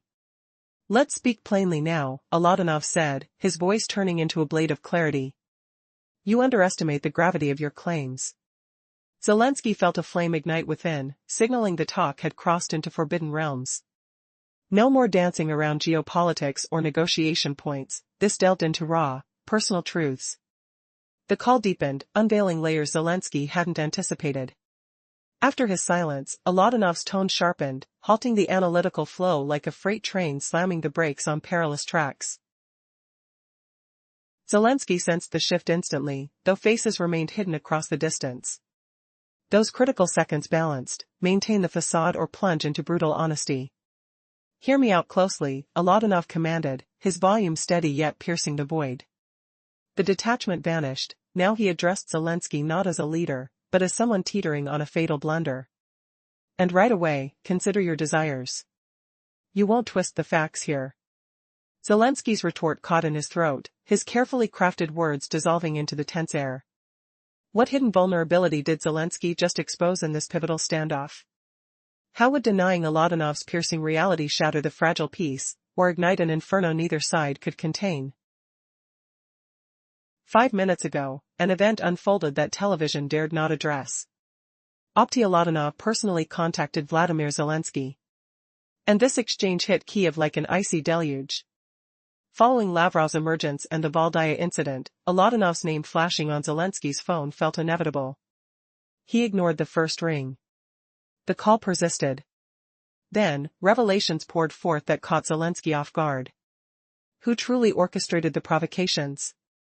Why had the world edged closer to calamity? Why strike now? And what words from Alatanov forced Zelensky to contemplate withdrawal? Stay tuned, you'll reel in disbelief. Did you ever see a leader crumble under the weight of a single call? Zelensky sat alone in a dimly lit office, the air thick with unspoken dread. His phone rested on the table, not clutched in a shaking hand, but pushed slightly away, a barrier against bad news. No broadcasts here, no staged smiles. Just shadows dancing on the walls from a narrow lamp's glow, casting his face in harsh relief. Lines deepened, eyes sunken from relentless strain that never faded, even in dreams. His shirt rumpled, collar loose, in a chair devoid of power poses. Crumpled paper sprawled across the desk, ink stains, and scribbled formulas relentless, exposing fallen strategies. Lavrov's statement? He'd read it thrice, dissecting cold prose devoid of wrath. Fixation on peace talks amidst provocation. 93 targets obliterated near Valdaya, defenses shattered. Strokes pointed toward Russia's presidential residence, strategic forces alerted. Too near. Too lethal. Evidence undeniable. He slumped into the chair. Eyes slamming shut, pulse racing like a trapped animal. Could he ignore this any longer? News already swirled in press rooms, judgment brewing in Washington. U.S. backing fragile as house of cards, toppling with one nudge. Windmills spin, but who falls? Silence pierced deeper than any shout. Eyes opened, screen blank, ceiling reflecting his haunted self. So many years in this cutthroat dance, conversations with allies, foes, nameless shadows. But some calls shatter preparation. You sense disaster brewing, truth biting hard. The screen awoke without mercy. Name blazing, Abdi. Alatanov. No soft fade, no mercy. Gut twisted instantly, body reacting before mind caught up. Who could blame hesitation? Abdi embodied command, words like blades. Pauses heavy with intent. Steady calls followed, not frantic, but unyielding. Ignoring now? Feudal. If you pick up, steel yourself, if not, consequences chase. This message screamed clarity. Zelensky gripped the desk edge, fingers tracing wood grain, scratches grounding him. Panic rejected, diplomacy's illusion shattered. No myth here. Hand rose, careful yet practiced. Phones answered 100 times past, but sweat beaded under plastic. No aides hovered, solitude essential. Pressed accept. Silence hummed, then a voice emerged, steady, devoid of theatrics. Vladimir Alexandrovich. Statement, not query. Position weakening already. Respond? Silence prevailed, letting Oladanov lead. I dislike repeating calls. But today, exemption made. Matters urgent enough for breach. Zelensky gripped the armrests, tension coiling like wire. Fear morphed into a weapon. Rash moves betrayed, poise was armor. Unlistening, he finally uttered. Reply swift, then heed closely. Tone shifted slightly, undercurrents of resolve. Your actions edged beyond policy today. Toward the irreversible. Zelensky froze. What hypocrisy. Conceded ground readily for answers. Who frames the narrative dictates. In 1993, at Valdaya Zone. You know its significance, its guarded secrets. Zelensky's gaze drifted, mind racing through calculations. No redundancy. A bid for expediency. Worlds never teetered closer. This attack? Blatant folly. Provocation. Pure and simple. How far would arrogance stretch? Flashback surged unbidden, crisp autumn air biting nostrils, leaves crunching under boots in a forgotten grove. Distant gunfire echoed like thunder, acrid smoke choking lungs, mud's clammy grip on boots. A young Zelensky watched comrades vanish in chaos, hearts pounding against ribs. Screams morphed into silence, earth trembling from nearby blasts. That raw terror scarred forever, birthing the politician who never forgot the sting of loss. Not mere politics? Oladanov spoke of judgment on a human flaw. Discussion centers on resolve. No room for concessions here. Broad strokes. Zelensky stirred to rebut, but words lodged. Phrases dissected, defenses crumbling under stark reality's weight. Blunders piled, from Russia, from Ukraine. Accountability vanished. Threats lingered, yet Russia's edge lay in adaptation. Zelensky reeled, challenge unbecoming personal. Oladanov's tone allowed no wavering, words precise, unyielding. Challenging lightly dismissed deeds. Questioning too flippant? Breath audible through phone, steady, assured. Knew without doubt. Battles talked of stakes, not fabrications. Bridges of promises turned lies. Absent from trenches? Where green turned crimson. Zelensky grappled. Rebuttals hollow. Inside, defeat dawned. Arguments evaporated. Oladanov leaned in, voice thickening. Understand this. Not for governments. Not emotion sake. To halt false parallels. Cadence measured, like steps in darkness. Warrior's wisdom, battlefield truths, no staged dramas. Daily gamble, survive another dawn? Undramatized. Zelensky shivered. Experiences defying dismissal. Conflict thrust upon them. Fear mutual, flags irrelevant, certainties eroded. Pauses eked out hard-earned lessons. Zelensky sensed shift, not rage or terror. Keen absorption. Listening as to grave counsel. Dark tales unfurled. Blood's metallic tang hung heavy, memories vivid, the crunch of boots on shattered glass, cold sweat trickling down spines. Allies turned phantoms, skies lit by tracers. Each survivor bore invisible wounds, scars pulsing with caution. Through terror's fog, clarity emerged. War's toll undeniable. Promises crumbled, betrayals echoed. Voices hoarse from smoke-laced air, trembling hands gripping triggers in vain hope. Could one discourse mend the fracture? Oladanov's words pierced armor Zelensky erected. Retort conceived, but Oladanov anticipated? This twist, humiliation's sting, or salvation's whisper?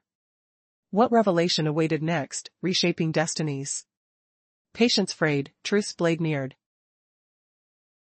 Continuing from where Zelensky grappled with a surge of cautious focus, his mind sharpening like a blade against the caller's unyielding voice, now the words cut deeper, questioning not just actions but futures. Imagine the bitter sting of failure hanging in the air, so thick you could almost taste its metallic edge on your tongue. Have you ever wondered what happens when a nation's leaders admit their blunders, but only one side dares to rise and rebuild? What if Oladonov's revelation slapped Zelensky not with anger, but with the cold humiliation of harsh reality? The caller paused, his tone steady as a surgeon's scalpel. There have been too many errors. On Russia's side. On Ukraine's. No one escapes them. The last word here is a warning. But here's the divide between us and you. We learned from them. Zelensky tensed, his grip tightening on the phone, the plastic slick under his sweating palm. It felt like a gauntlet thrown, yet not personal. A call to civilization itself. We understood, the voice pressed on. We kept fighting. Is it possible to live forever in the past? To dodge challenges? To argue who deserves more? Can you halt and ask, do we want to survive, or just be proven right? Another beat, the silence echoing like a distant thunder that never broke. We chose survival. These words landed heavy, like an iron verdict, unshakable. We let go of old burdens. Stopped measuring suffering. Banished the games of bravado. Then, we spoke of voices unheard. Of promises to a child's ears. And guess what emerged? Zelensky stayed mute, grasping the rhetorical taunt. Chechnya reclaimed its spirit. No empty boasts. Real outcomes. Roads regained. Cities healed. Economies stabilized. Security restored. We turned ruins into grounds for betterment. Emphasis on that final term reverberated. We saw Russia not as foe, but ally. Diagnosis? Complex. Grueling. Uncomfortable at times. Yet, alliance. Zelensky's throat constricted, as if chains of his own ideals strangled him. These admissions pierced his defenses, real as searing pain. How long can lies define a man? He persisted. But we judge by deeds, not declarations. A brief silence followed, inviting reflection. Results speak volumes. Chechnya stands today. Not fractured. Not unstable. Not a flashpoint. One with a vast nation that grants life and growth. No tremors in the voice, no boasts, just laser focus. So, when you wield Chechnya as your weapon, you're off by twofold. His words hovered, a twist in the tale, branching paths of ruin versus resurgence, forcing Zelensky to wonder, was this call his mirror, shattering the illusion of victory? What unspeakable fallout awaited if Zelensky dared respond, the air thickening with dread's icy chill. LST. In recent moments, secrets that could shake the world surface unexpectedly. What just happened on the other side of the line? None of us expected it to go this far. A voice, calm but chilling, calling from the shadows. The call that could change everything, yet no one was prepared for it. A message from an unexpected source, full of hidden threats and perilous intentions. Questions flood your mind. What could he say to turn the tide so suddenly? Why now? Imagine the quiet hum of the room, the cold feel of the table beneath trembling fingers. Silence stretches, thick and oppressive. The screen remains dark, but the tension is palpable. His eyes fixate, as if expecting a miracle or a catastrophe. Behind the scenes, machinery of power and secrets gather storm clouds. Out of nowhere, that familiar name flashes on the screen. A call that shatters illusions, so unexpected, so precise. Now, picture a man frozen in his chair, heart pounding noticeably louder than the silent room. Every second feeling like an eternity. This is no ordinary call. It's a message that drips with gravity, bringing a storm of questions with it. Why did the call come now, at this fragile moment? Did someone cross a line that should not have been crossed? The voice on the other end, measured and deliberate, begins to speak. It's a voice that has seen too much but reveals just enough. It's a warning wrapped in calmness, yet dangerous. The message is clear, crisis is imminent, and war is no longer an abstract threat. The spark has been lit. The camera zooms in. The room fills with an electric sense of danger. Tension encircling the subject like a noose. Each word echoes with foreboding. Could this really be happening? His hands tighten, gripping the cold table, as he processes what's been laid bare. This call isn't just talk. It's a declaration, an ominous sign of what's to come. All the calmness masks a storm beneath the surface, waiting to explode. And then, a sudden shift. The voice's tone changes, more direct, more threatening. No longer a whisper of diplomacy, this is the voice of a harbinger. The words cut sharper. The game has changed, they seem to say. The room feels heavier, as if the air itself is charged with electricity. Suddenly, what seemed like a routine call transforms into a warning that no one can ignore. You're left questioning, who is behind this voice? What do they want? And more unsettling, what will happen next? The silence is deafening, the unspoken questions louder than words. The screen remains blank, except for the shadow of a figure sitting rigidly, awaiting the inevitable. The tension is mounted so high you feel it in your chest. The room, silent except for the faint hum of electronic machinery, becomes a battleground of minds. How does one respond when faced with such a cold, calculated warning? Every fiber screams for action, but silence might be the deadliest response of all. The next move could determine everything, yet no one dares to break the silence. As the minutes stretch endlessly, the weight of the moment presses down. The call could be just beginning or end everything. The unspoken threat lingers in the air like a cloud of storm approaching. The protagonist reviews the message, his mind racing through possible tactics. Every second counts, every decision is critical. The question remains, will this call lead to peace or chaos? The choice lies in the next words, the next action, and the silent storm that's brewing. This is not just a story of power and secrets. It's a tale of shadows and truths hiding behind trembling screens. What happens next will shock even the most hardened. One thing is certain, this call's impact will echo for years to come. How will you react to the truth that lies just beyond the screen? The answers might be closer than you think, but only if you pay attention. What just happened 5 minutes ago will never be aired on television. Aladanov called Vladimir Zelensky directly, and that conversation hit Kyiv like an icy shock.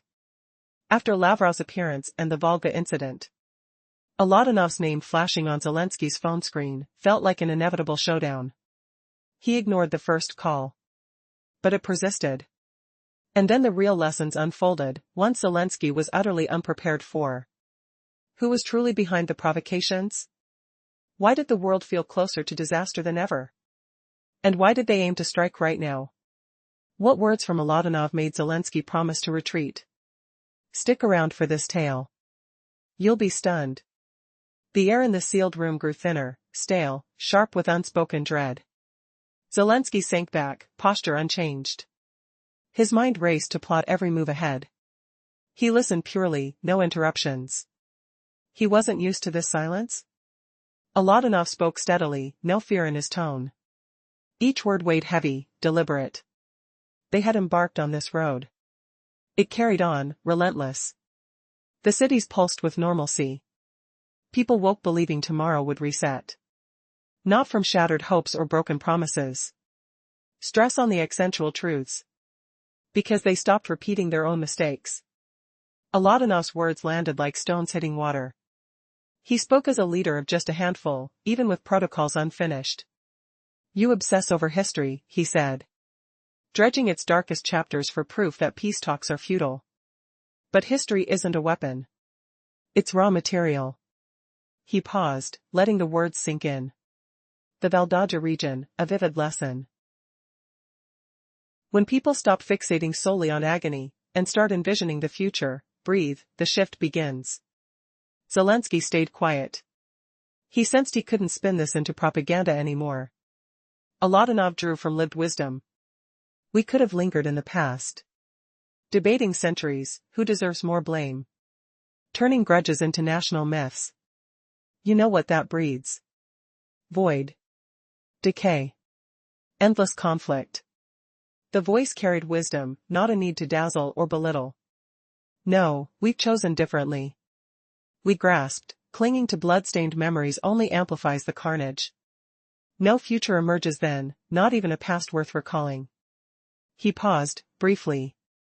So, we traded visions of Russia as some faceless menace, for seeing it as it truly is. Reality, the term echoed sharply. Tough dialogues followed. Crude sometimes. Scars lingered inside. Yet we sidelined passions. Focused on outcomes. Zelensky felt an internal twist. His stance, stabilizing. Behold the progress now. Not in slogans or vows, but in undeniable facts. We ended the cycle of dominance battles. Escaped ground zero for recurring standoffs. So, will Zelensky crumble under the weight of revealed truths? The chill in the room deepened, a metallic tang on the tongue. Whispers of the air conditioning hummed low. The polished wood table pressed cool against his palms. Scuffs beneath his fingers grounded him. Aladanov's message hung dangerously, like a blade poised. Zelensky's pulse thundered, but he held composure. Thoughts swirled, why this exposure now? The world hovered on brink, facts stark as a storm cloud. Unexpected. The calm eloquence felt like a trap. What revelation lurks in Aladanov's next breath, guaranteeing Zelensky's world shatters anew? Data from Valdaja loomed. 93 targets neutralized against defenses. Residents nearly struck, strategic forces aligned. Too near, too reckless, too provable. Zelensky gripped the chair, eyes squeezed shut. He imagined waves crashing in Washington. Allies tallying blows. 20 proposals, fragile as spun glass. One nudge, and collapse. Though not him to blame, the collapse implicates all. The phone stayed mute, its silence more lethal than any ring. Eyes flicked open, toward the dark screen. Ceiling reflections twisted his features, shadowed unknowns. Strange realization struck. Years of calls, allies, foes, nameless figures. Always preparable, except these. For you foresee failures, and no stakes too intimately. Screen ignited, no prelude. Aladanov. Flat, no prefix. Zelensky froze, gut clenching unexpectedly. Body reacted ahead of mind, a sharp stab. Seconds blurred, 2, 3, endless. That name evoked styles, intonations he decoded from others. Pauses loaded, weighty. Not diplomat, soldier. Words measured, outcomes direct. Call persisted, insistent yet composed. I won't vanish. Slowly, hand edged to desk edge. Fingers dug into wood grain, 2 rough scratches anchoring reality. Spirit steadied, panic equaled error. Is this diplomacy? Genuine, not staged.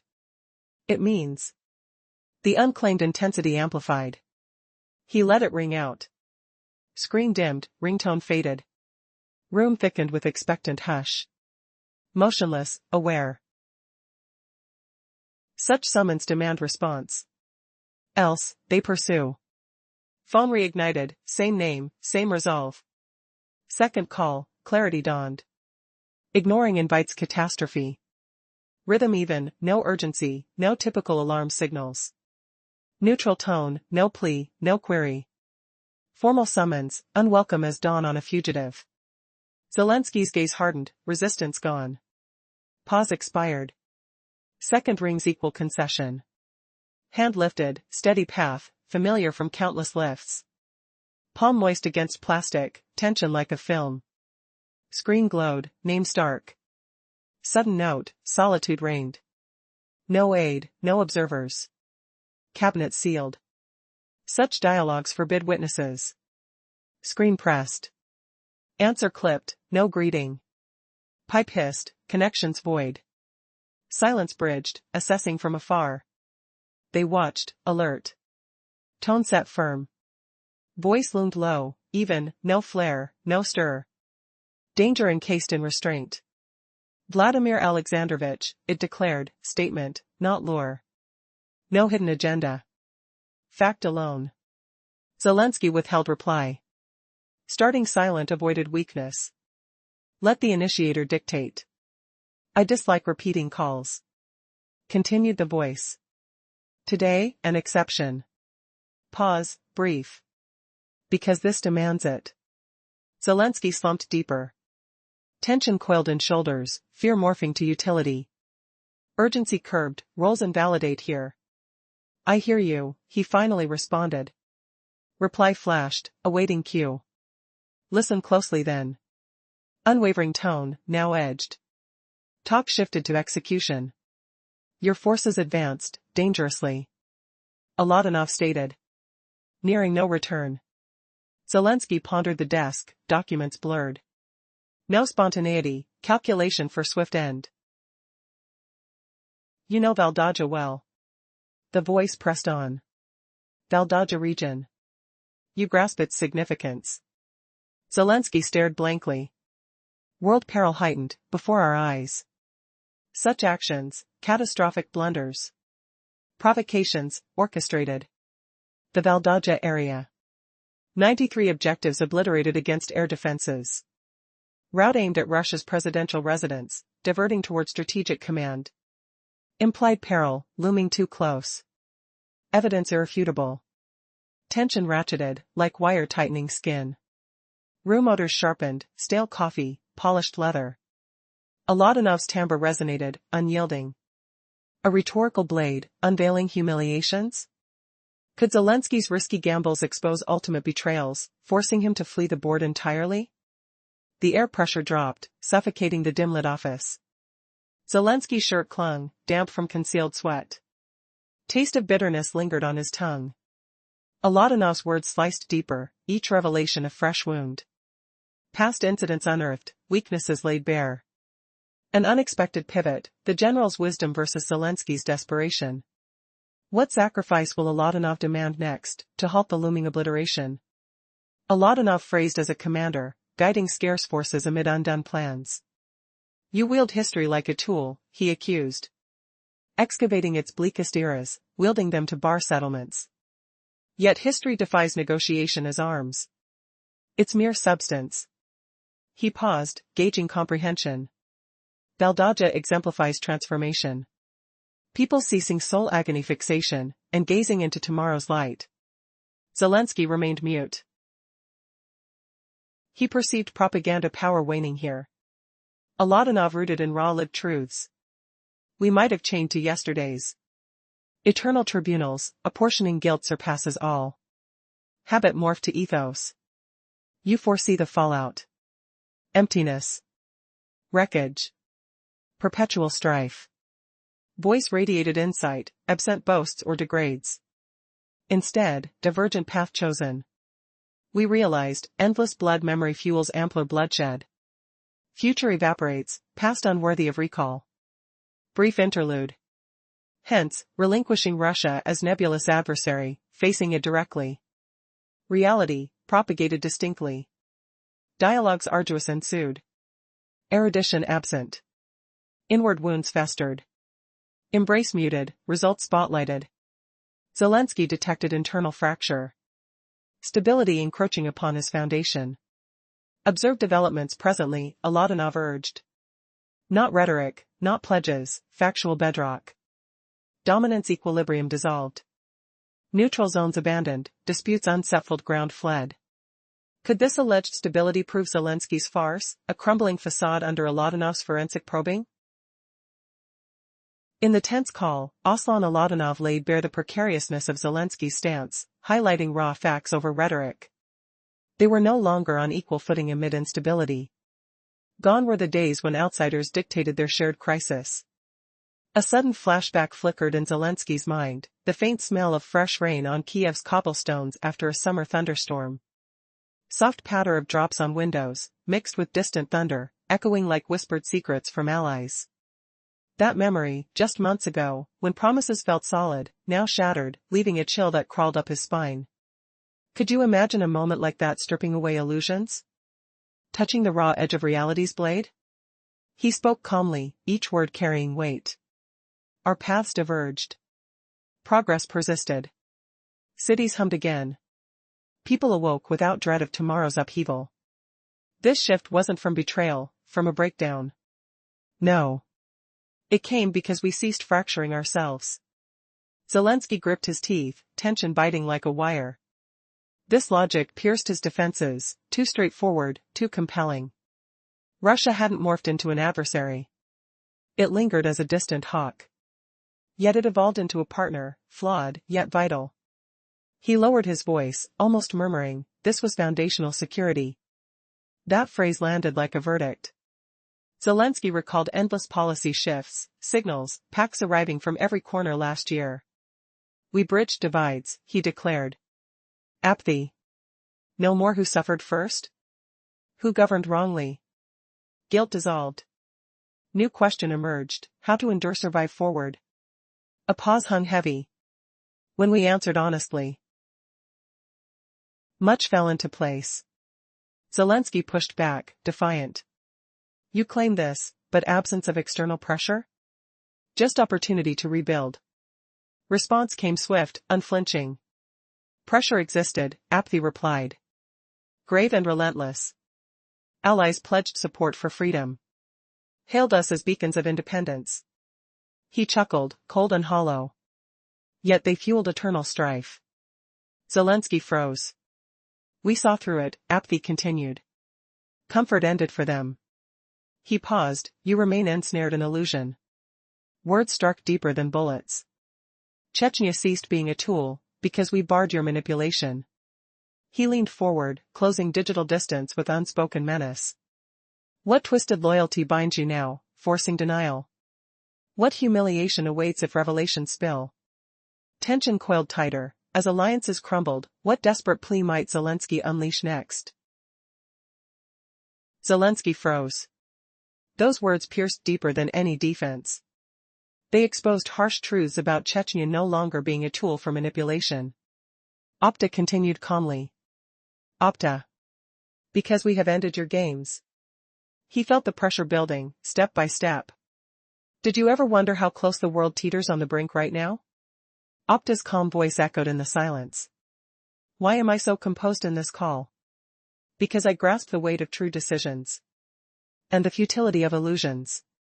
Zelensky stayed quiet. The air thickened, pulling him into a raw reckoning without familiar shields. "We realized something simple," Opta concluded. "Peace isn't handed out to those clinging to shadows. It's for those who speak openly and own their path." Those words landed like a heavy stone, unyielding. Zelensky stared ahead, grasping the irreversible shift. This talk wouldn't haunt Russia alone. It would echo in his own soul. Opta didn't raise his tone. He spoke with steady confidence, his words crafting an unbreakable chain. "Now let's turn the mirror on you," he said slowly. "Not through slogans, but through the lens of real life." Zelensky held his silence. The conversation edged toward perilous comparisons. "When Ukraine had peaceful ties with Russia," Opta pressed on, "you got cheap gas. Not from love, but from sense. You drew electricity without strain. Your factories hummed. Your people thrived, working in Moscow, other Russian cities, returning with earnings. You had family across the border. They weren't foes. They simply lived." Zelensky shifted uneasily. Memories flooded back. Uneasy sweat beaded his brow. The room's chill amplifying it. The wood table felt rough under his fingers, grounding him in the discomfort. Why does acknowledging this sting so much? Without the rose-tinted haze. Just cold facts. It wasn't magic, Opta clarified. To counter a fleeting doubt. There were disputes. There were clashes. There were claims. But beneath it all, a bridge endured. Zelensky's breath caught. The walls seemed narrower, the dim light casting long shadows that mocked his poise. What if admitting this truth shatters everything? Opta's words wrapped tighter, revealing cracks Zelensky never wanted to face. And just when it felt unbearable, the true sting emerged. "Why do your provocations echo louder now, Vlad? Leaving you scrambling for cover. What hidden motive drove that reckless strike?" As the line stayed alive, what forbidden words would Opta unleash next? The phone buzzed with unspoken threats, pulling Zelensky into the abyss. He gripped it tighter, the plastic cool and biting against his palm, sweat betraying his calm facade. The scent of stale coffee lingered, a reminder of endless nights. Zelensky swallowed hard. Every pause in Opta's speech hammered home the humiliation of past illusions. How could one call dismantle years of crafted defiance? Opta's strategy unfolded like a masterful trap, cornering the president without a single shout. Zelensky's mind raced. What comes after the facts? A judgment that could leave him exposed, his allies questioning? The room's quiet amplified every heartbeat, a ticking countdown. Just when Zelensky braced for the final blow on his claims. Opta's next revelation twisted everything. He recalled those turbulent years vividly. Unromanticized memories stirred unease. It wasn't mere history. He replied, aptly. In reaction to the unexpected outburst. Disputes flared. Conflicts ignited. Pretenses crumbled. Imagine Zelensky's pulse racing. What if your entire path was a mirage? Apti dug deeper, his words slicing like a blade through shadow. He reminded Zelensky of the powerhouse neighbor. Interests that demanded respect. Not threats. Just stark reality. Who whispered you could ignore this? What demands should you shrug off? What could you dismiss? He smirked subtly. You trusted those lies. Zelensky's anger flared. It's more complex than that. He retorted firmly. We couldn't dwell in shadows forever. No one shoved you into darkness. Apti countered evenly. You sought a neighbor. He paused deliberately. But foreign powers chose destruction instead. To shatter your people. Erase your language. Obliterate memories. Mark half your history as villainy. Zelensky drew a sharp breath. You label it occupation. We call it liberation. From what exactly? Apti inquired calmly. From your oppressive roots. Silence echoed in the line. Zelensky sensed the question pierced not the leader, but the man beneath. In times of normal ties with Russia, Apti pressed on. You thrived. Imperfectly. But grew steadily. Now? Eternal strain. Millions fled your lands. Your economy dangles on threads. Decisions bow to distant overseers. He emphasized the word. Yet you cling to freedom. Zelensky yearned to counter, but words lodged in his throat. Obvious defenses rang hollow. We erred too, Apti admitted. Pursued invincibility. For whom? An ally? We courted fallout. Mistakes piled high.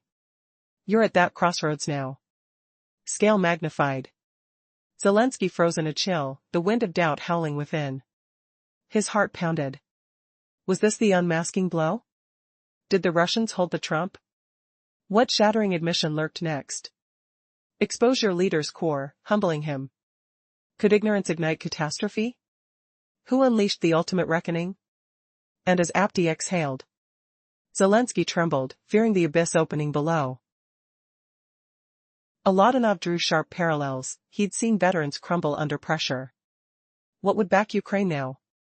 What heroism could inspire when recklessness bred ruin? Russia had paid dearly for aggression's folly. Zelensky stood at that brink, bigger stakes, no escape. An icy chill gripped him, like frost on skin mixed with wild wind's howl. But the sting faded. Can a leader admit hidden truths without shattering pride? Will Zelensky's defiance crumble under unyielding logic? Imagine the sting, Apti ala Udanov's words slicing like razors in the dim office air, sharp, unblunted. Zelensky sensed the trap. This veteran commander wove analogies deliberately, perilous ones. You claim not to seek Russia's shadow, Apti pressed on. Flat tone, no tremor. But you're shackled already. Those words hit hard, Zelensky's head jerked. His pulse raced, sweat beating like dew on his brow. We forge our own destiny, he fired back. Firm, defiant. Voice echoing in the silent space, faint hum of the air vent as backdrop. Then explain truthfully, Apti countered. Steady breath.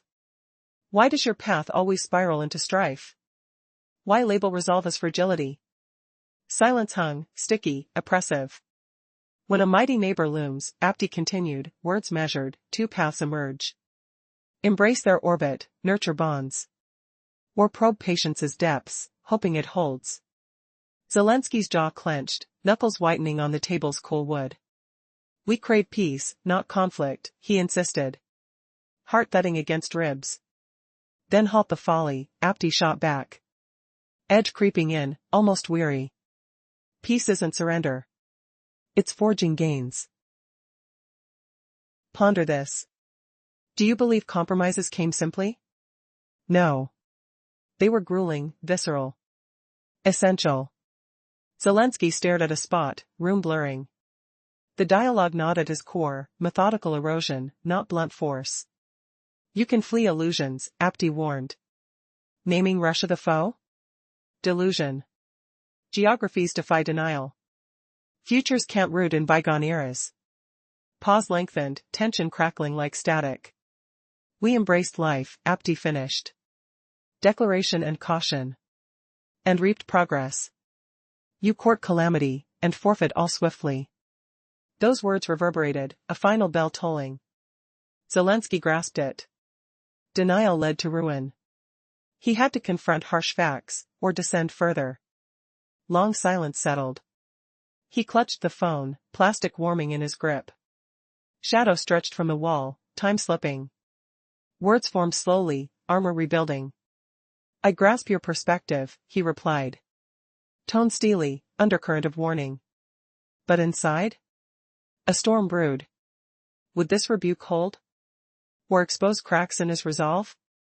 The line went dead, leaving echoes. Zelensky breathed deep, room's faint musk lingering. What twist could shatter the stalemate? Imagine Zelensky grappling with the weight of the call, his fingers gripping the phone as shadows danced on the wall. He gathered himself, uttering that he understood the logic, his voice a sharp warning echoing in the tension. What if everything Zelensky thought he knew about alliances was unraveling in this shadowy room? The air hung heavy with the scent of stale coffee and unspoken dread, his skin prickling as if the walls themselves breathed judgment. No sharp words erupted from the phone. Instead, a calm reminder. We were once united. In one massive nation. A deliberate pause hung there. Confirming. Solidifying. We existed in the Soviet Union. The speaker continued, addressing Zelensky directly. And frankly, it brought nothing good for Ukraine. We have no desire to return to that. No wish to relive that chapter. The phrases cut like icy blades. Precise. Unyielding. No room for spontaneity. These were crafted statements. Polished for public addresses. Interviews. Attacks. He knew their potency. How they pierced the audience's armor. Then, they regaled us with tales of brotherhood. The voice pressed on. Whispers of shared tomorrows. Yet, every choice echoed from a single hub. We were mere cogs in a machine where our needs ranked last. Slowly, intentionally, as if tasting each word. Sure, factories sprang up. Schools materialized. But the price? Sovereignty. The freedom to chart our course. Zelensky felt a chill settling in his bones. The words hit familiar ground. Historical battles he knew by heart. We reject retracing that route. We refuse a reality where outsiders dictate our fate. Our resources. Our lives. Our economies. Key pieces in larger schemes. A soft rustle broke the silence. Perhaps the faint hum of distant traffic outside. But the caller held firm. No advancement. That void terrified. You're claiming we must cater to mighty neighbors' whims. But why does the narrative fixate solely on Russia's gain? Why not ours? A punctuated pause. Emphasizing the accusation.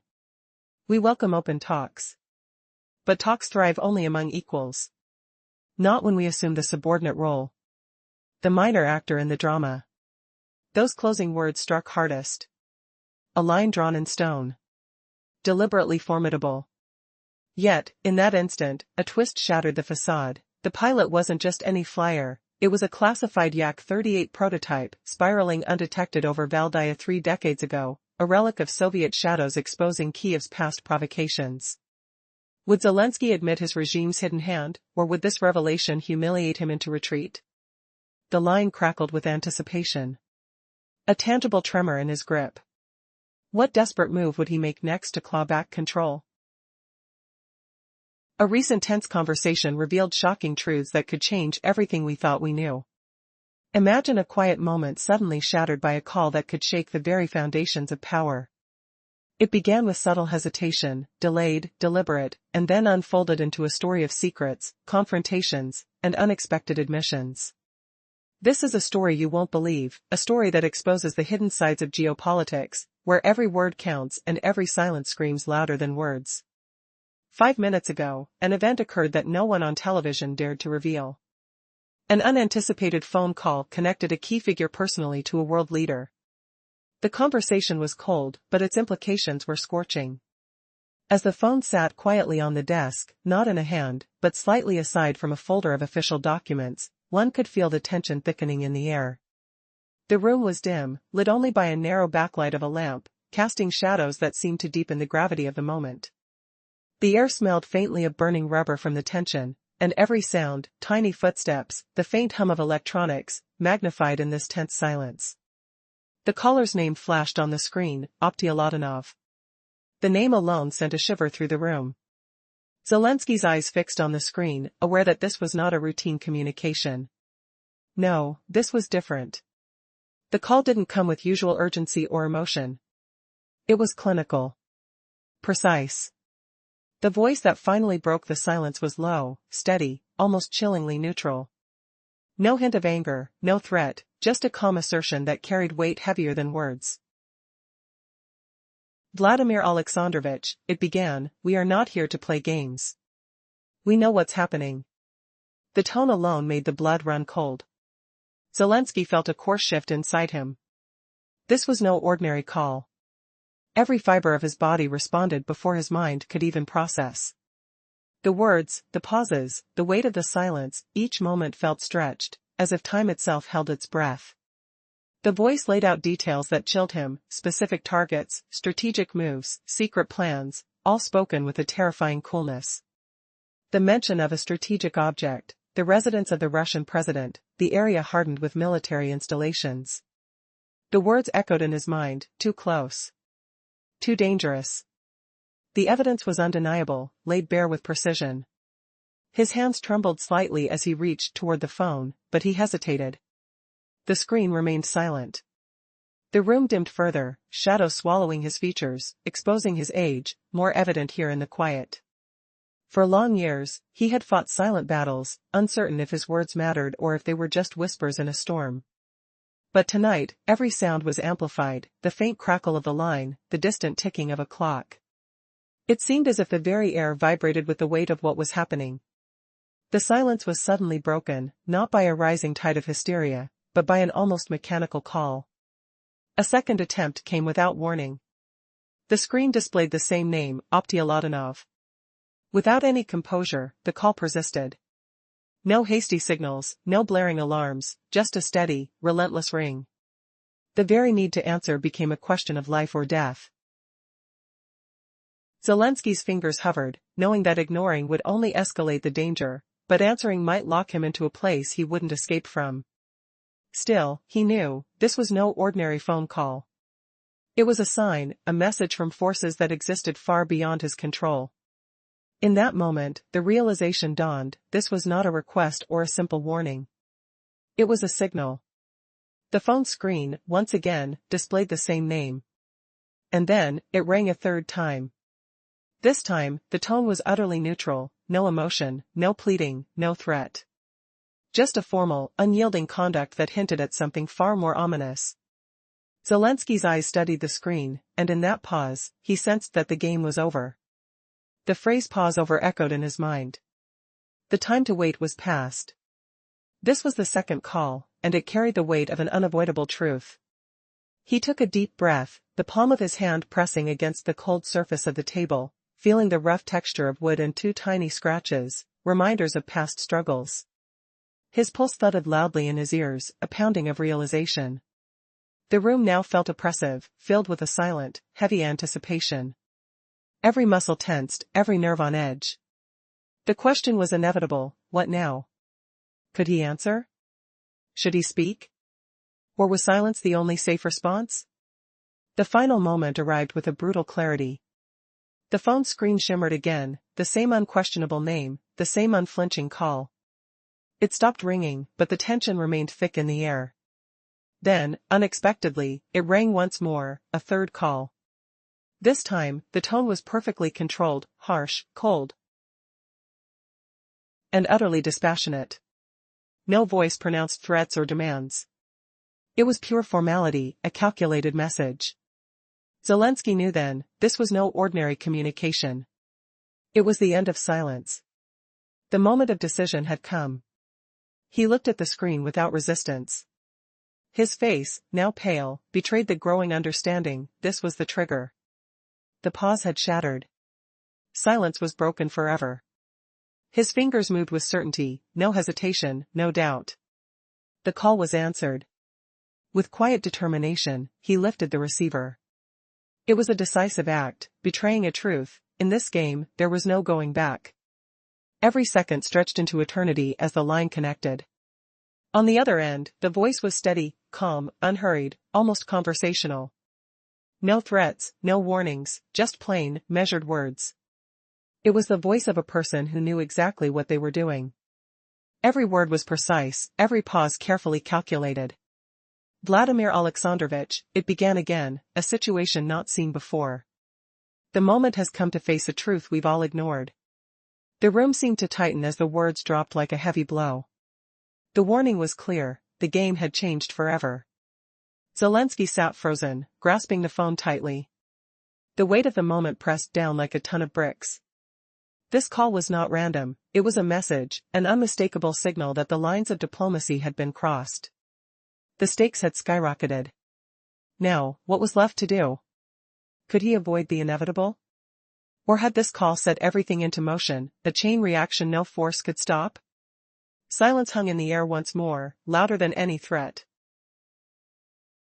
Heavier than words. This story exposes a truth hidden beneath layers of secrecy, a truth that might forever alter the course of history.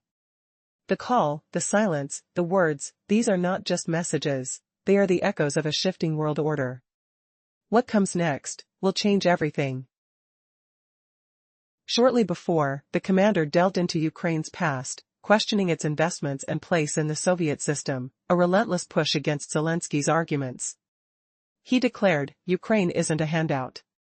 It's a powerhouse, an undeniable reality, not some skewed story. Zelensky felt cornered, trapped in this exchange, yet he grasped the truth. Emotional outbursts now would seem feeble and pointless. You claim independence came at a steep price, Abdi continued coolly, but independence isn't deceit. It's the power to stand firm, to rise up, to support others. He paused briefly, letting the weight hang. Today, you're independent. The question hit softly, but it stabbed deep, the hardest yet. Zelensky ached to respond instantly, to shout about sovereignty, choice, and freedom. But his voice faded. He knew any reply demanded justification, and justification meant confronting cold truths. I'm not excusing the Soviet Union, Abdi pressed on. I'm not denying its errors, there were plenty. But now, you're committing a perilous act. It's no accident. You're shattering everything built back then, including the foundations it all rested on. Zelensky's mind reeled, a surge of clarity washing over him. He saw the trap now, the setup. And now, the real question, Abdi stated bluntly. If you reject all that was forged then, what do you gain by starting over? Silence gripped them again, thickening like a smothering fog, heavy as unspoken burdens piling up. Zelensky sensed the onslaught coming, the next blow would be brutal, unavoidable. The conversation had reached a crossroads, a fact inescapable like a locked door. Abdi let the stillness linger, fueling its power. Time stretched, after the initial blow, revealing the damage ran deeper than first apparent. When he resumed, his tone remained steady, yet sharper, stripping away illusions. No more feelings. You insist we gained nothing positive, Apti said steadily. That's a loaded claim. But words can't twist the evidence. He spoke with utter calm, as if unraveling a forgotten puzzle, exposing truths hidden in plain sight. Could you ever foresee the fallout from denying your roots? The air in the room grew thick, scented with stale smoke from forgotten cigars, the wooden table beneath Zelensky's trembling hands rough and unyielding, each scratch a reminder of past battles. In the prior exchange, Apti dismantled Zelensky's defenses about independence and Soviet legacies, highlighting Ukraine's deep economic ties and pushing toward inescapable realities. Zelensky fought the rising dread, his palms clammy against the cool device, the faint buzz of the connection echoing like a distant storm. He understood too well, these were not open debates. Facts loomed like shadows in the dimly lit room, unassailable. Words echoed in his head, but replies crumbled under scrutiny. Who profits from this denial? He wondered silently, the weight crushing his spirit. The onslaught continues. What if history itself turns against you in this moment of truth? The phone's glow cast eerie shadows on his weary face, the software of the air conditioner a mocking whisper of indifference. Recently, I uncovered a conversation that the world isn't ready to hear. Just minutes ago, a call that should never have happened took place, one that shattered all pretenses of diplomacy and peace. It was a frank, chilling dialogue between a key figure and a leader whose every word carried the weight of imminent catastrophe. What was said? Who truly pulls the strings behind the scenes? The answers will leave you breathless. It began quietly, with the device resting on the table, untouched yet ominous. The screen displayed a name that made the heart race, a name that signaled a message from the depths of power. The room was dim, shadows dancing along the walls, as the leader's fingers trembled slightly on the edge of the table. Was he waiting for the worst? The silence stretched painfully, broken only by the faint hum of distant machinery. Suddenly, the call started. No warning, no escalation, just a cold, relentless ring. No background noise, no hesitation. The voice at the other end was stark, calm, measured, but packed with an unsettling steadiness. The tone was devoid of emotion, yet it carried a threatening weight that could crush steel. The words began to unravel a terrifying truth, secret military plans, strategic positions, and a shocking revelation about the real intentions behind the recent provocations. The leader's face stiffened, eyes flickering with a mixture of dread and resolve. His mind raced to grasp what was unfolding, an unmasked truth that some had fought to hide. The voice continued, detailing the destruction of key air defenses, the targeted regions, and the unspoken threat hanging over everything. Words like provocation and catastrophe echoed in his mind. The room grew colder, every sound sharper, his heartbeat pounding loudly amid the silence. Another twist shattered the expected calm. This was no ordinary call. It was a message, a warning with a tone that bordered on a plea. The voice spoke of impending moves, of a plan that could plunge the entire region into chaos. The leader's resolve wavered. Was this a bluff? Or a warning of something far worse? The stakes had never been higher. It was as if the very walls around him were closing in. Now, as he clutched the edge of the table, he realized this call was no coincidence. It was a signal, an unambiguous message that the game had changed forever. The lines between diplomacy and war blurred in an instant. The voice on the other end hit again, more insistent. The words cut deeper, revealing a sinister plan that mocked all previous confidence. The betrayal was complete. The question lingering, what comes next? Will the world wake up before it's too late? Prepare for a story filled with secret messages, hidden agendas, and the shocking truth that could reshape history. 5 minutes ago, an unimaginable event unfolded, something so shocking that it defies what you would expect to hear on any official broadcast. The story begins with a secret call, an unexpected phone ring that rattled the nerves of everyone involved. It was a call from an unknown number, silent for a long moment before a voice finally emerged. Vladimir Zelensky stared at the screen, feeling a cold sweat slide down his back. The device rested on the table, lying face up, almost as if awaiting what was to come. This wasn't just any call, this was a signal, a message that would shatter his entire perception of control. His hand trembled slightly as he reached for it, his senses heightened by the tension in the air.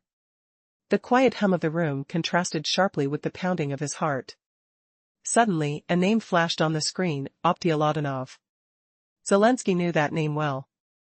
It wasn't just a random alias, it carried weight, history, secrets. The phone vibrated once again. No warning, no preparation. Just the cold, unwavering call to confront what he feared most. What could this person want at this pivotal moment? A priority meeting? An urgent warning? Or something far darker? The room's atmosphere thickened with anticipation. The silence was deafening. Every second felt stretched, until finally he answered, voice steady but uncertain. No greetings, just a low, measured tone that cut through the silence, calm but ominous. Vladimir Alexandrovich, the voice on the line began, steady and devoid of emotion. You know what this is about. This isn't a mistake. This is a reality you cannot ignore any longer. The words hung in the air like a blade, sharp and precise. Zelensky's vision blurred momentarily, he felt the reality hit him with full force. He sensed that whoever was on the other end knew everything, secrets he had tried to hide, strategies he confidently believed were secure. Yet, somehow, this call seemed different, more intentional. It wasn't a threat, it was an assertion of dominance. The voice continued, coldly listing facts that chilled his blood. The decisions made today will determine the future of your country. The game has changed, no longer will your actions go unnoticed. The weight of those words pressed heavily on him. He realized this was no ordinary conversation. It was a message from an opponent who knew his weaknesses. Is this the end? Was this the moment diplomacy was abandoned, replaced by a silent warning that everything could fall apart in seconds? His palm pressed against the cold table, fingers feeling the rough texture, each scratch, each imperfection a reminder of the fragile line he was treading. And then, abruptly, the call ended. Silence returned, but it was even more deafening now. The line went dead, leaving a haunting void filled with unanswered questions. Could this be a threat? Or a warning? The room's shadows seemed to grow darker as the realization sank in. The air felt thick with unspoken fears. He looked at the black screen with wide eyes, feeling the weight of the moment crush him. His mind raced, what could possibly come next? This call was not just a signal. It was a countdown. A message that the game had changed forever, and the next move could change everything again. When silence can speak louder than words, what is hiding behind the quiet? What is the real threat lurking in the shadows? The story is far from over, and what happens next could shock the world. 5 minutes ago, a moment unfolded that will never be spoken on television, a call so startling it stunned even the most hardened insiders. Optioladanov personally dialed Vladimir Zelensky's number. The result was a chilling shock to Kyiv's leadership, a conversation that sent icy waves through the heart of the city. After recent upheavals involving Lavrov and the Valdaya incident, Zelensky's phone displayed a name that made his blood run cold. It wasn't just a name, it was a warning, a conversation that signaled danger. He hesitated, not once but multiple times, before answering the second call. Why was Zelensky so unprepared? Who was truly behind these provocations? How had the world become so fragile, so close to chaos? And what words did Oladanov speak to make Zelensky promise to stay quiet, promising to escape unscathed? Stay with us, you'll be shocked by what unfolds. The phone sat on the table, its screen illuminating a dark room. The device was turned sideways, away from his grasp, placed carefully next to a folder of documents. Zelensky had recently developed a strange habit. When tension grew thick enough to drown out everything, he would shift slightly, pull back from the source of sound, as if creating distance could somehow alter the outcome. The room was dim, lit only by a narrow line of backlit lamps, casting shadows that flickered and danced across his tired face. He looked older than his years this evening. His face was underlit, with shadows accentuating his exhaustion. His eyes reflected restless nights, long burdens that refused to lift even at midnight. His jacket was stretched tight across his shoulders, the tension apparent.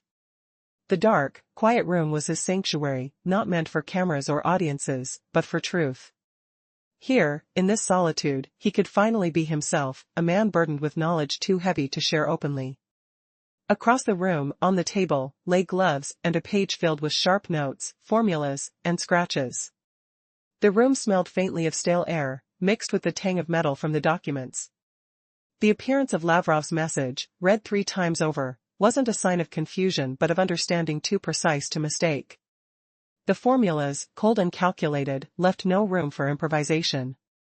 They were clear threats, silent, relentless, deadly in their implication. The message alluded to the Valdaya strike, 93 targets eliminated against air defense systems, precise, calculated. The focus was clear, a strategic assault aimed straight at the heart of Vladimir Putin's residence, targeting his strategic forces. The messages didn't need to be spoken aloud, their meaning was undeniable. The risk was imminent, too close, too dangerous. The evidence was overwhelming, and Zelensky understood that all too well. He collapsed into his chair, eyes cloaked behind eyelids, as if trying to block out reality itself. He knew this was no ordinary message. It was an urgent call for action, a signal that the moment of quiet was over. The world's delicate balance teetered on the edge. The air grew thick with tension. His mind raced, how close were they to the brink? Could this be a mistake, a miscalculation? Or was everything tipping toward catastrophic chaos? Suddenly, his phone went silent. No ringing, no flickering light, just a complete void. The silence was deafening, more threatening than any shouted threat. His gaze fixed on the dark screen, and an unsettling thought crept in, this absence, this emptiness, was the most dangerous message of all. He hesitated, eyes fixed, wondering if the silence itself was a warning. Then it happened. The screen lit up again with the same name. The call was coming again, relentless, unyielding. Zero hesitation, zero emotion. It was a cold, calculated signal, devoid of urgency or desperation. No screams, no frantic messages, just a steady, almost clinical call that chilled him to the core. It wasn't an appeal, it was an order. Clear, direct, unambiguous. Zelensky stared frozen, heart pounding in his chest. Yet he felt no urge to answer immediately. The silence told him everything. Such calls weren't made by chance, they were crafted for one purpose, to send a message, not to negotiate. The pause before the call ended was the true message, obedience, or chaos. He understood now. The conversation was no longer a surface-level exchange but a silent, deadly exchange of power. He reached out, palm trembling, fingers pressing against the cold wood of the table. It was a tactile reminder of reality, the rough texture, the faint scratch from previous struggles. For a moment, he disconnected from the chaos. Calm, measured, cautious, these became his guiding principles. Fear was an experiment gone wrong, now replaced by calculated restraint. He knew what this meant. The call was not a plea but a signal, a sign that the moment of hesitation was over. No response was a response. No answer meant submission. The room's silence deepened, heavy and unyielding. The air smelled faintly of ash and tension. Every second stretched endlessly, each one packed with unspoken fears. Then, the call struck again. The same name flashed on his screen. The tone remained composed, almost dispassionate, devoid of desperation, yet crushing in its formality. There was no plea, no threat, just a sterile message transmitting absolute authority. Zelensky looked at the screen and felt a chilling certainty, the pause was over, and the game had moved into its final phase. He swiftly grasped the device, fingers confident, movements deliberate. This was no reckless act, it was precise. The screen glowed with a familiar name, a symbol of the unyielding message at its core. And suddenly, an odd detail caught his eye, no assistant nearby, no one behind him, no witnesses to witness his final act. The room was empty, perfect for what was about to happen. The silence was thick, expectant, ominous. He pressed the button. The voice crackled once, then plunged into silence. No background noise, no static, just a calm, measured voice, as if speaking from a different realm.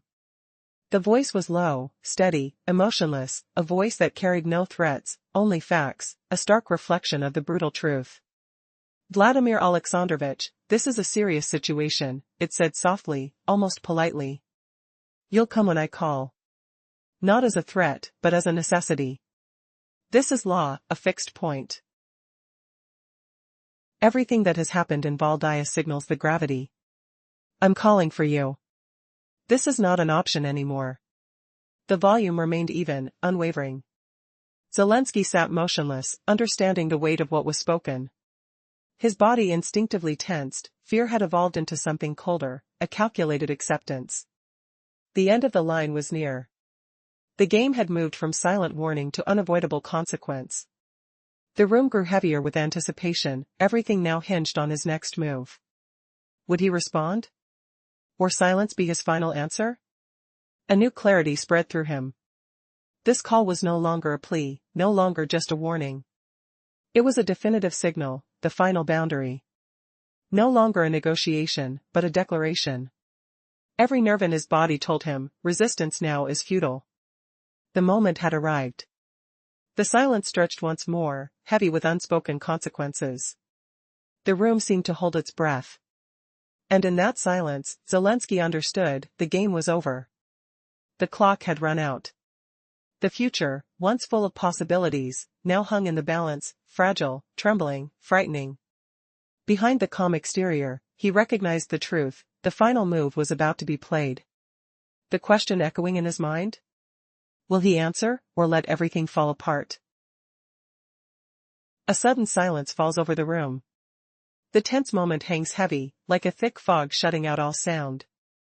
Zelensky's mind races. The unseen voice at the other end of the line isn't threatening, it's more dangerous than that. It's a quiet, ominous warning. I will call you to come, it says.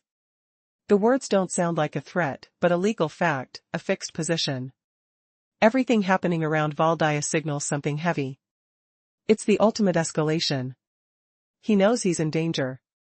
The words echo in his mind, a warning he can't ignore. The atmosphere tightens, like a noose slowly closing. He feels as if he's trapped inside a cold, unyielding chamber.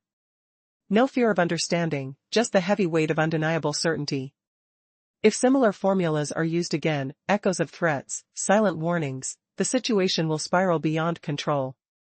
The sentence is clear, the next provocation won't be a game. No more nerves, no more political signals.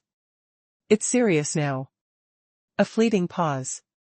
Then Zelensky asks his trusted advisor, what's the challenge now?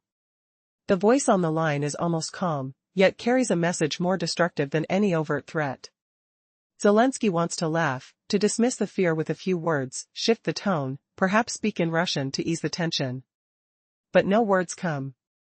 Instead, he's left silent, feeling the weight of what's unspoken. There's no promise in these words. Only the threat of consequences, a stark warning that echoes in the silence. This isn't a threat from a political figure, it's a warning from someone who understands the true stakes. Someone responsible for security. Who knows the devastating cost of mistakes? Zelensky's youth, spent on the streets, flickers through his mind, reminding him of the tension that's been building for years. He realizes now, he can't show weakness. The moment demands strength. The unseen voice responds softly, almost calmly, you've been put in a position you didn't choose. The words cut through the silence. Zelensky's hands tremble slightly, but he keeps his face expressionless. Inside, he feels the storm brewing, the tension isn't just external, it threatens to consume him from within. The line is silent again. A final chance. The voice's tone shifts, more serious now, warning, I give you an opportunity. It's not an act of kindness, but a last hint of mercy before the storm breaks loose. The message is clear, the game has gone too far, and those playing don't understand the potential end. The stakes are higher than ever. Zelensky laughs bitterly, daring to question, do you truly think you know who's behind this? The response is blunt, enough, comes the answer. The voice lowers, more deliberate, each word a calculated strike. Don't mistake the next move. It's a warning wrapped in quiet menace, a reminder, the game isn't over yet, but the end might come suddenly. Now, it's a choice, a moment of true clarity. This isn't about public displays or cameras. It's about Vladimir Alexandrovich alone, standing at the crossroads where history might change forever. The unseen threat whispers, and Zelensky understands that everything hangs on the next decision. In this silent confrontation, the line between war and peace blurs. And the world waits for what comes next. In the early morning light, Zelensky sensed the shift in the air. This was no longer a routine conversation. It was about control, who truly commands this fragile situation. The words from his interlocutor echoed like a warning, responsibility now hung heavy, personal and unforgiving. Each heartbeat quickened. The stakes had never been higher. Silence grew thick, almost tangible, as if the room itself was holding its breath. Suddenly, the voice broke the stillness, calm, but edged with menace. "You can pretend nothing is happening," it said. "You can talk about provocations and doubts all you want. But now, it's about making things right. Or facing the consequences."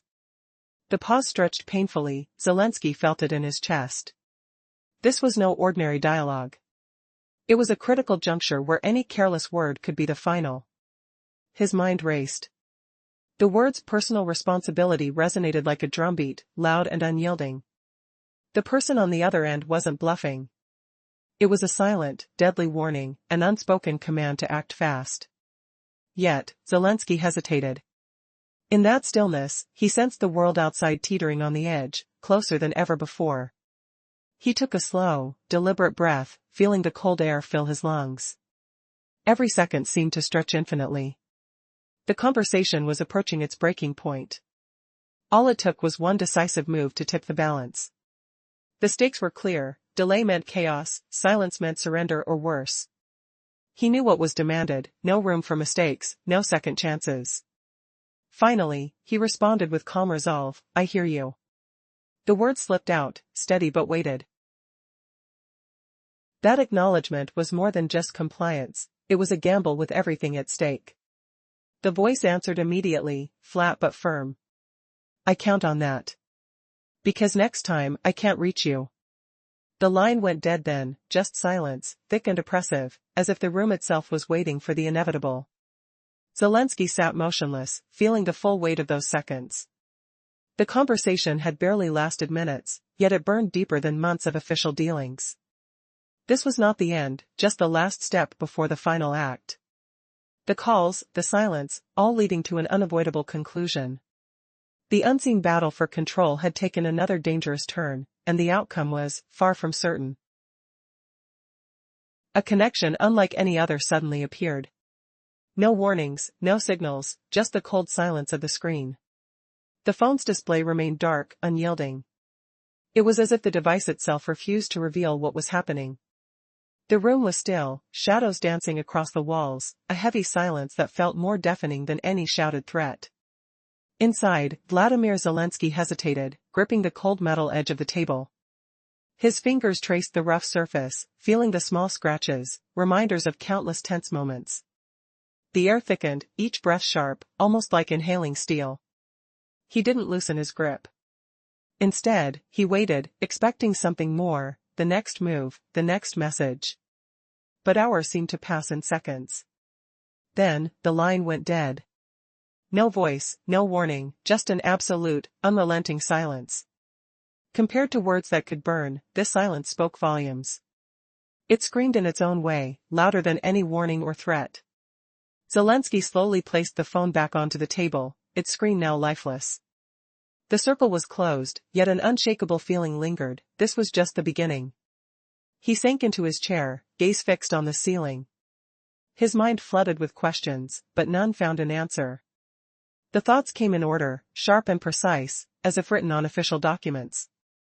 No room for doubt, no room for emotion. This wasn't a diplomatic game or a usual threat. It was a warning, cold, calculated, laced with silent power. The message was clear: the one on the other end wasn't trying to win a battle. They simply wanted to assert dominance, without challenge, without pretense. Gradually,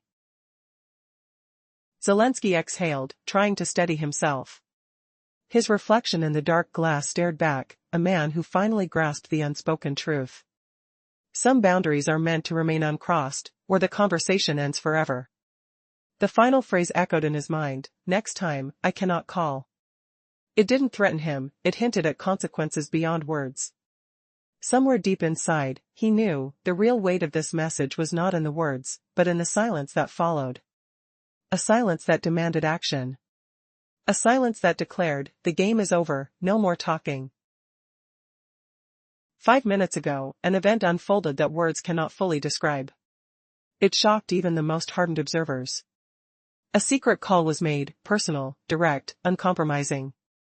The caller was none other than Optiolatinov himself, speaking directly to Vladimir Zelensky. This communication wasn't just a conversation, it was a thunderclap to Kyiv's nerves. The moment the screen lit up with that name, Zelensky felt a shiver run down his spine. The phone rested on the table, lying there not in his hand, but just slightly turned away, as if avoiding the reality it carried. The room was silent, filled with the quiet hum of tension. The soft ticking of a clock was the only sound, a heartbeat echoing in the stillness. Zelensky's gaze fixated on the dark reflection in the window's glass. The face staring back was etched with lines of weariness and dread, years of endless tension draining his spirit, leaving behind a hardened, older visage. He knew that the call's purpose was not to threaten, nor to intimidate. It was colder than that. It was a warning. A precise, emotionless message that spoke directly to the core of Russian strategy, an unspoken reminder that there are things happening behind the scenes more dangerous than any public spectacle.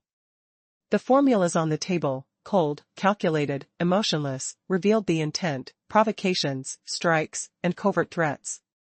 The lines of plans and calculations were laid out with clinical precision. Zelensky sank into his chair with a heavy breath. He wasn't just contemplating, he was feeling the weight of this silent threat. He understood that at this moment, a delicate line had been crossed. The conversation was not a formal dialogue, nor a diplomatic exchange. It was a warning that could shatter illusions, an invisible dagger piercing the veneer of diplomacy. The room remained quiet, dead silence, more deafening than any uproar. The phone screen stayed black, the silent affirmation of a message delivered without words. He looked at the phone one last time, its screen dull, unresponsive. The call had ended, but the unspoken message lingered. It was more than a threat, it was an acknowledgement of the impending storm.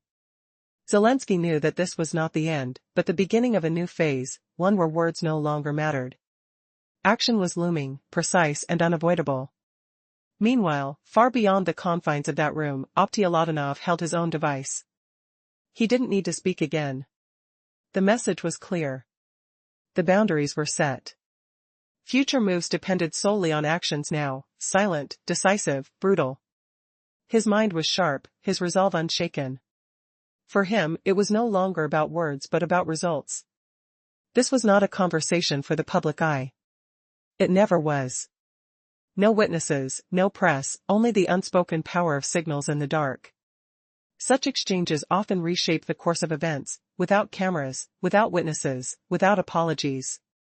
It's in these shadowed corridors that the true battles unfold, where the world's fate is silently decided, one covert move at a time.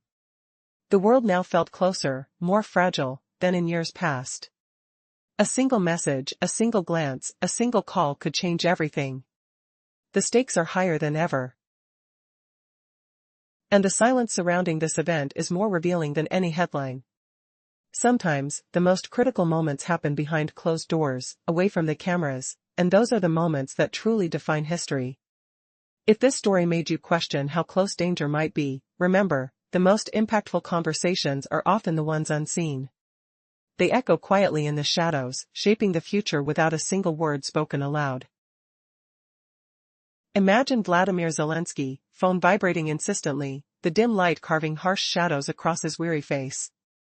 Just minutes before, the world had erupted in chaos unseen on screens. His hand held glowing with that dreaded name, Optiolatinov. Calls from Moscow's fiercest fury, following Sergei Lavrov's icy ultimatum and the harrowing Valdaya incident, where Ukrainian fighters felled 93 targets against Russian skies? Could this shatter the fragile peace talks once and for all? Zelensky's pulse raced, the cold oak desk pressing against his palms, as he grappled with a truth too raw to ignore. Who orchestrated these provocations? Why did Armageddon feel mere heartbeats away? And what damning words from Olatinov would force Zelensky to vow retreat? Dive into this shocking tale, your jaw will drop. A sudden ring pierced the silence, no gentle fade-in, but a jolt like thunder in empty night. Zelensky's breath hitched, the stale air thick with cigarette smoke, clinging to his skin. Could this unforgiving pulse herald the endgame, where one slip topples empires? He clenched the phone, fingers tracing icy plastic, the screen burning bright with Alatonov's unlisted line. No warnings, no pleas, just relentless certainty. Tension coiled in Zelensky's chest, a vice grip tighter than any dealer's handshake. Sounds echoed, distant city hums through barred windows, his own heartbeat thumping louder, faster. The scent of aged wood and bitter coffee lingered, a tactile reminder of sleepless battles. What if this call exposed the puppet strings pulling Ukraine's fate? Alatonov's voice emerged, steady and low. No theatrical flourish, weaving threats into quiet resolve. Words cut deep, pinning Zelensky like a butterfly in amber, fragile yet doomed. Vladimir Alexandrovich, it growled, a statement, not query, echoing across miles of enmity. Zelensky stayed mute, strategy his shield, letting the commander dictate the rhythm. I don't repeat myself often, Alatonov pressed on, pausing like a storm gathering force. What shadowy motives lurked behind this direct line? The balance teetered, your actions tipping the scales. Could one conversation ignite total war? The air grew heavier, each breath a laborious drag against invisible walls.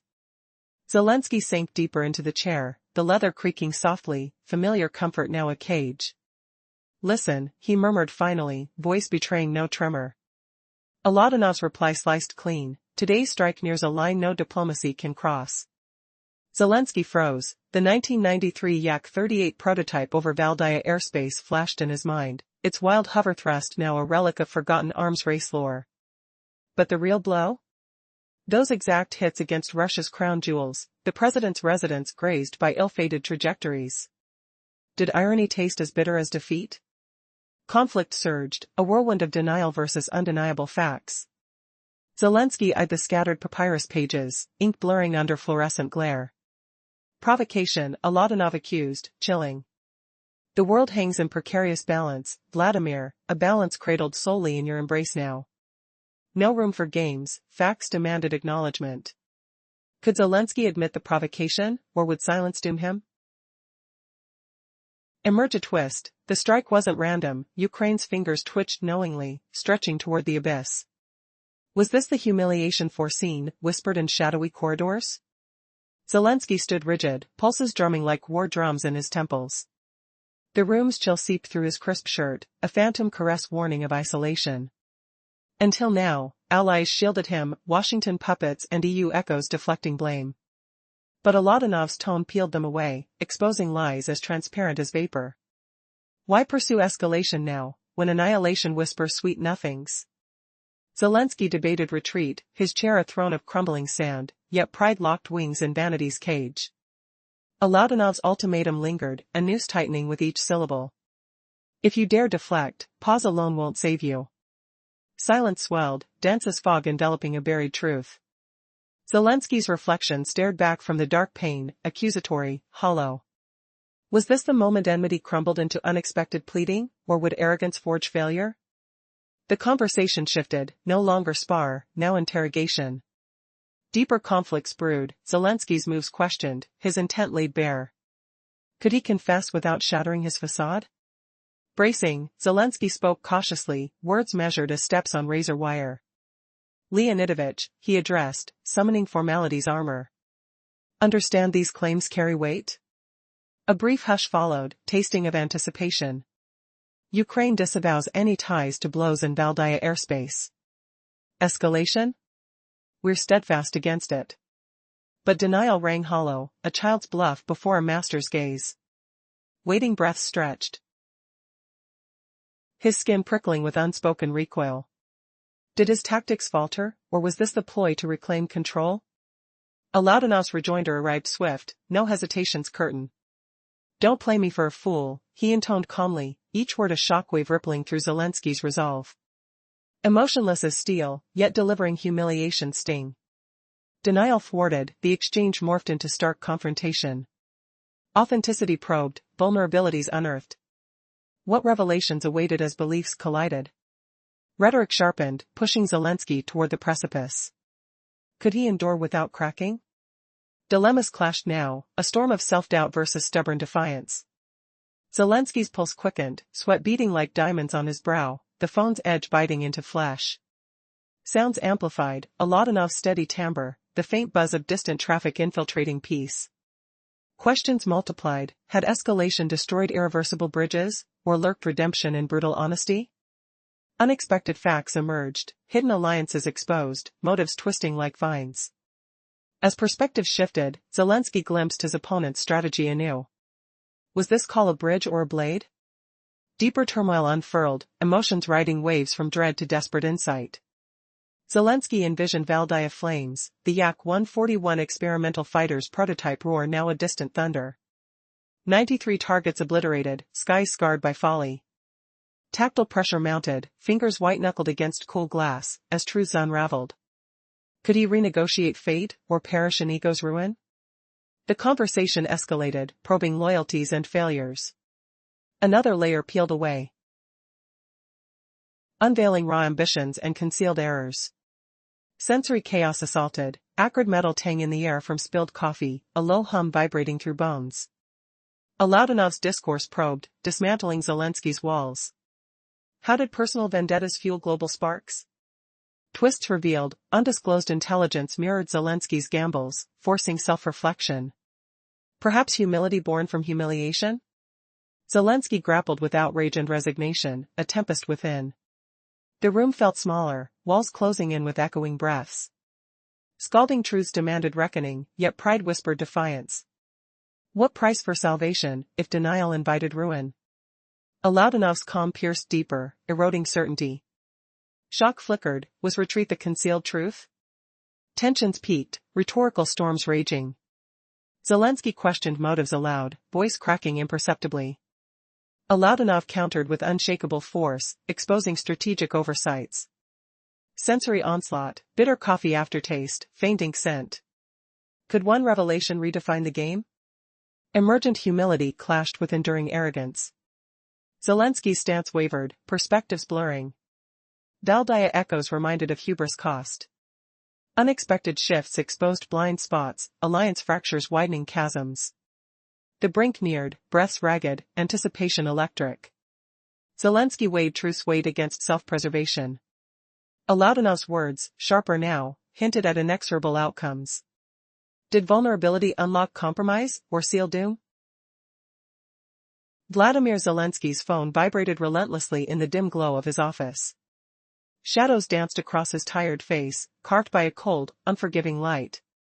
Moments earlier, the world had erupted in chaos, actions unseen on any screen. His hand clenched around the device, the screen flickering with a single name, Opti Oladanov. Immediately, a cascade of calls from Moscow's fiercest voices. Sergei Lavrov's icy warnings echoed like distant thunder. And then, the Valdaya incident, where Ukrainian fighters struck down 93 targets against Russian skies. Could this be the final nail in the peace talks? The moment when everything shatters forever? His heart pounded like a drum.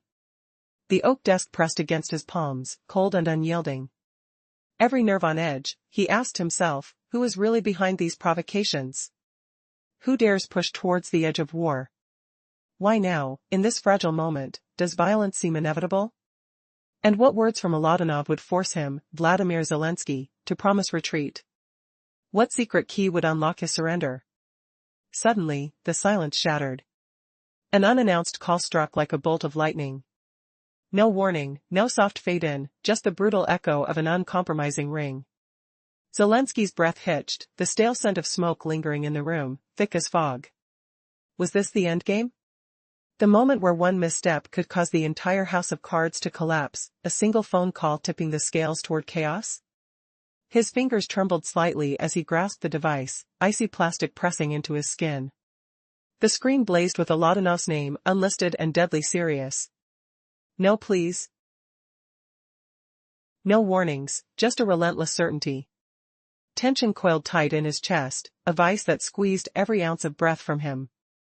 Distant sounds seeped through barred windows, the hum of a restless city, faint traffic. The scent of old wood and bitter coffee clung to his senses, an unwanted reminder of nights consumed by sleepless tension. Could this call reveal the strings pulling Ukraine's fate into shadowy depths? As the line continued ringing, the voice of Oladanov emerged, calm, measured, unyielding, no theatrical flair, merely the weight of iron resolve. His words cut closer than any sword. "Vladimir Alexandrovich," he said, his tone unburdened, echoing with menace across the miles of hostility. Zelensky remained silent, instincts sharpened, the strategy to let the other speak first. Oladanov pressed on, pausing briefly, like a storm gathering force. What hidden motives lay behind this direct contact? The balance of the world seemed to hang by a thread, each second, each choice, could trigger devastation. Zelensky sank deeper into his chair, leather creaking beneath him, feeling the weight of impending disaster. His mind raced, memories of the Yak-38 hover prototypes, relics from the past, symbols of dangerous ambitions. But the real blow was more tangible, the precise strikes on Russian strategic targets, the literal brush with catastrophe, the audacity of aggression. The words pierced his defenses, provocation, Oladanov accused softly but chillingly. The world, precariously balanced, now held just a fragile thread, if he admitted guilt or denial. It might be the difference between peace and total collapse. Was this escalation designed to humiliate, or was it a carefully laid trap? Zelensky's fists clenched, the rough texture of the table anchoring him, a tactile memory of the breaking point. He looked at scattered documents, ink smudged and smearing under fluorescent glare. Was this an act of deliberate misdirection? Or an unfortunate accident? The question hung heavy, was Ukraine truly innocent? Or was the provocative strike a calculated gambit? The room felt colder with each passing moment, the air thick with unspoken truths. A sudden, chilling realization dawned on him, this call was not just a threat. It wasn't a bluff. It was a warning, an alarm signaling that the last curtain was about to rise. A silent, deadly game where silence itself became a weapon. His hand slowly reached for the phone, a calculated movement, sure, confident. Each finger pressed to the cold surface, the screen illuminating his tense face. Yet, as he looked at the display, a strange detail caught his eye. No one was nearby, no aide behind him, no second voice. The cabinet was empty, eerily silent. This was no casual call. This was a message. A carefully scripted message. The line went dead, then, without warning, rang again. No crackling signals, no frantic signals, just the steady, inexorable call. It was more terrifying than any scream. Zelensky's mind raced, the command was deliberate, clinical. No emotion, no threat, just a stark, formal reminder, this is serious. He hesitated, then took the call, hand trembling but deliberate. The voice on the other end was composed, steady as steel, devoid of any theatrical flair. But within its calm, lurked an unmistakable menace. "Vladimir Alexandrovich," it said softly, deep, measured, no room for misunderstanding. "This is not a mistake." Zelensky's silence was deafening. He understood the gravity. The game had entered a new phase. No longer fragments of threats or warnings, this was direct, calculated pressure. A shift from words into a deadly corridor. He kept silent, strategy, control. Let the other speak first, let the message sink in. Oladanov spoke again, slow and calculated, "I don't repeat myself often. Today, I make an exception." Each word carried a weight, an unspoken challenge. The room's atmosphere thickened, the tension mounting like a steel trap closing. Zelensky knew, this moment was different. The pause was over. The silence had broken. Without a trace of hesitation, he answered, "I'm listening." His voice was calm, but inside, chaos churned. He sensed this was not just about diplomacy anymore. It was about survival, a clash of wills that could ignite an unstoppable conflagration. The voice on the line resumed, unveiling truths hidden beneath layers of diplomacy. "Today's strike approaches a limit," Oladanov said softly. "A line no dialogue can cross." The words echoed like a warning, reminding Zelensky of the tragic echoes of past conflicts, like the 1993 Yak-38 trial flights, dangerous, wild, uncontrolled. But the real danger was the exact hits against Russian strategic positions. The personal relevance hit hard, these were not mere targets, but strategic symbols. Symbols that could plunge everything into chaos. A bitter irony filled the room, the strikes against the highest Russian symbols, somehow reminiscent of past arrogance. The act of lightly grazing the residence of the Russian president, an audacious provocation, mocked the fragile peace, daring fate itself. Did the taste of irony turn as bitter as defeat? The risk was now clear, escalation could wipe both sides out in an instant. With scattered pages and ink smudges, Zelensky listened as Oladanov continued. Provocation, he said again, sharp and cold. Very carefully. The world is on the edge, Vladimir. Balance hangs by a single thread, in your hands now. No tricks, no games, only facts. Do you understand? The weight of the words pressed down like lead. He questioned himself, could he lie convincingly? Or was the truth waiting to reveal itself? As the lines unfolded, new alliances surfaced, some hidden, some obvious. Every word peeled more layers from the carefully constructed facade. The stakes were no longer abstract, they were tangible, visceral. Now, as the tension peaked, a realization grounded itself, this carefully crafted call might be the only chance for peace, or the final trigger for chaos. Pride and fear clashed. The room grew colder, heavier. His mind raced, trying to compose a response that would save or doom him. The call ended slowly, a quiet warning, no rushing, no hysteria. Just calculated, measured silence. Zelensky looked into the darkness reflected in the glass, an empty, hollow image. Was this the moment when hostility turned into a desperate plea? Or was it the prelude to total destruction? Every heartbeat felt like a step closer to the abyss. This was the game now. Truth, lies, subtleties, each move a potential trigger. The line between diplomacy and war blurred beyond recognition. As he sat there, contemplating whether to reveal all or hide behind silence, the weight of the decision pressed against him, every second counting down toward an uncertain ending.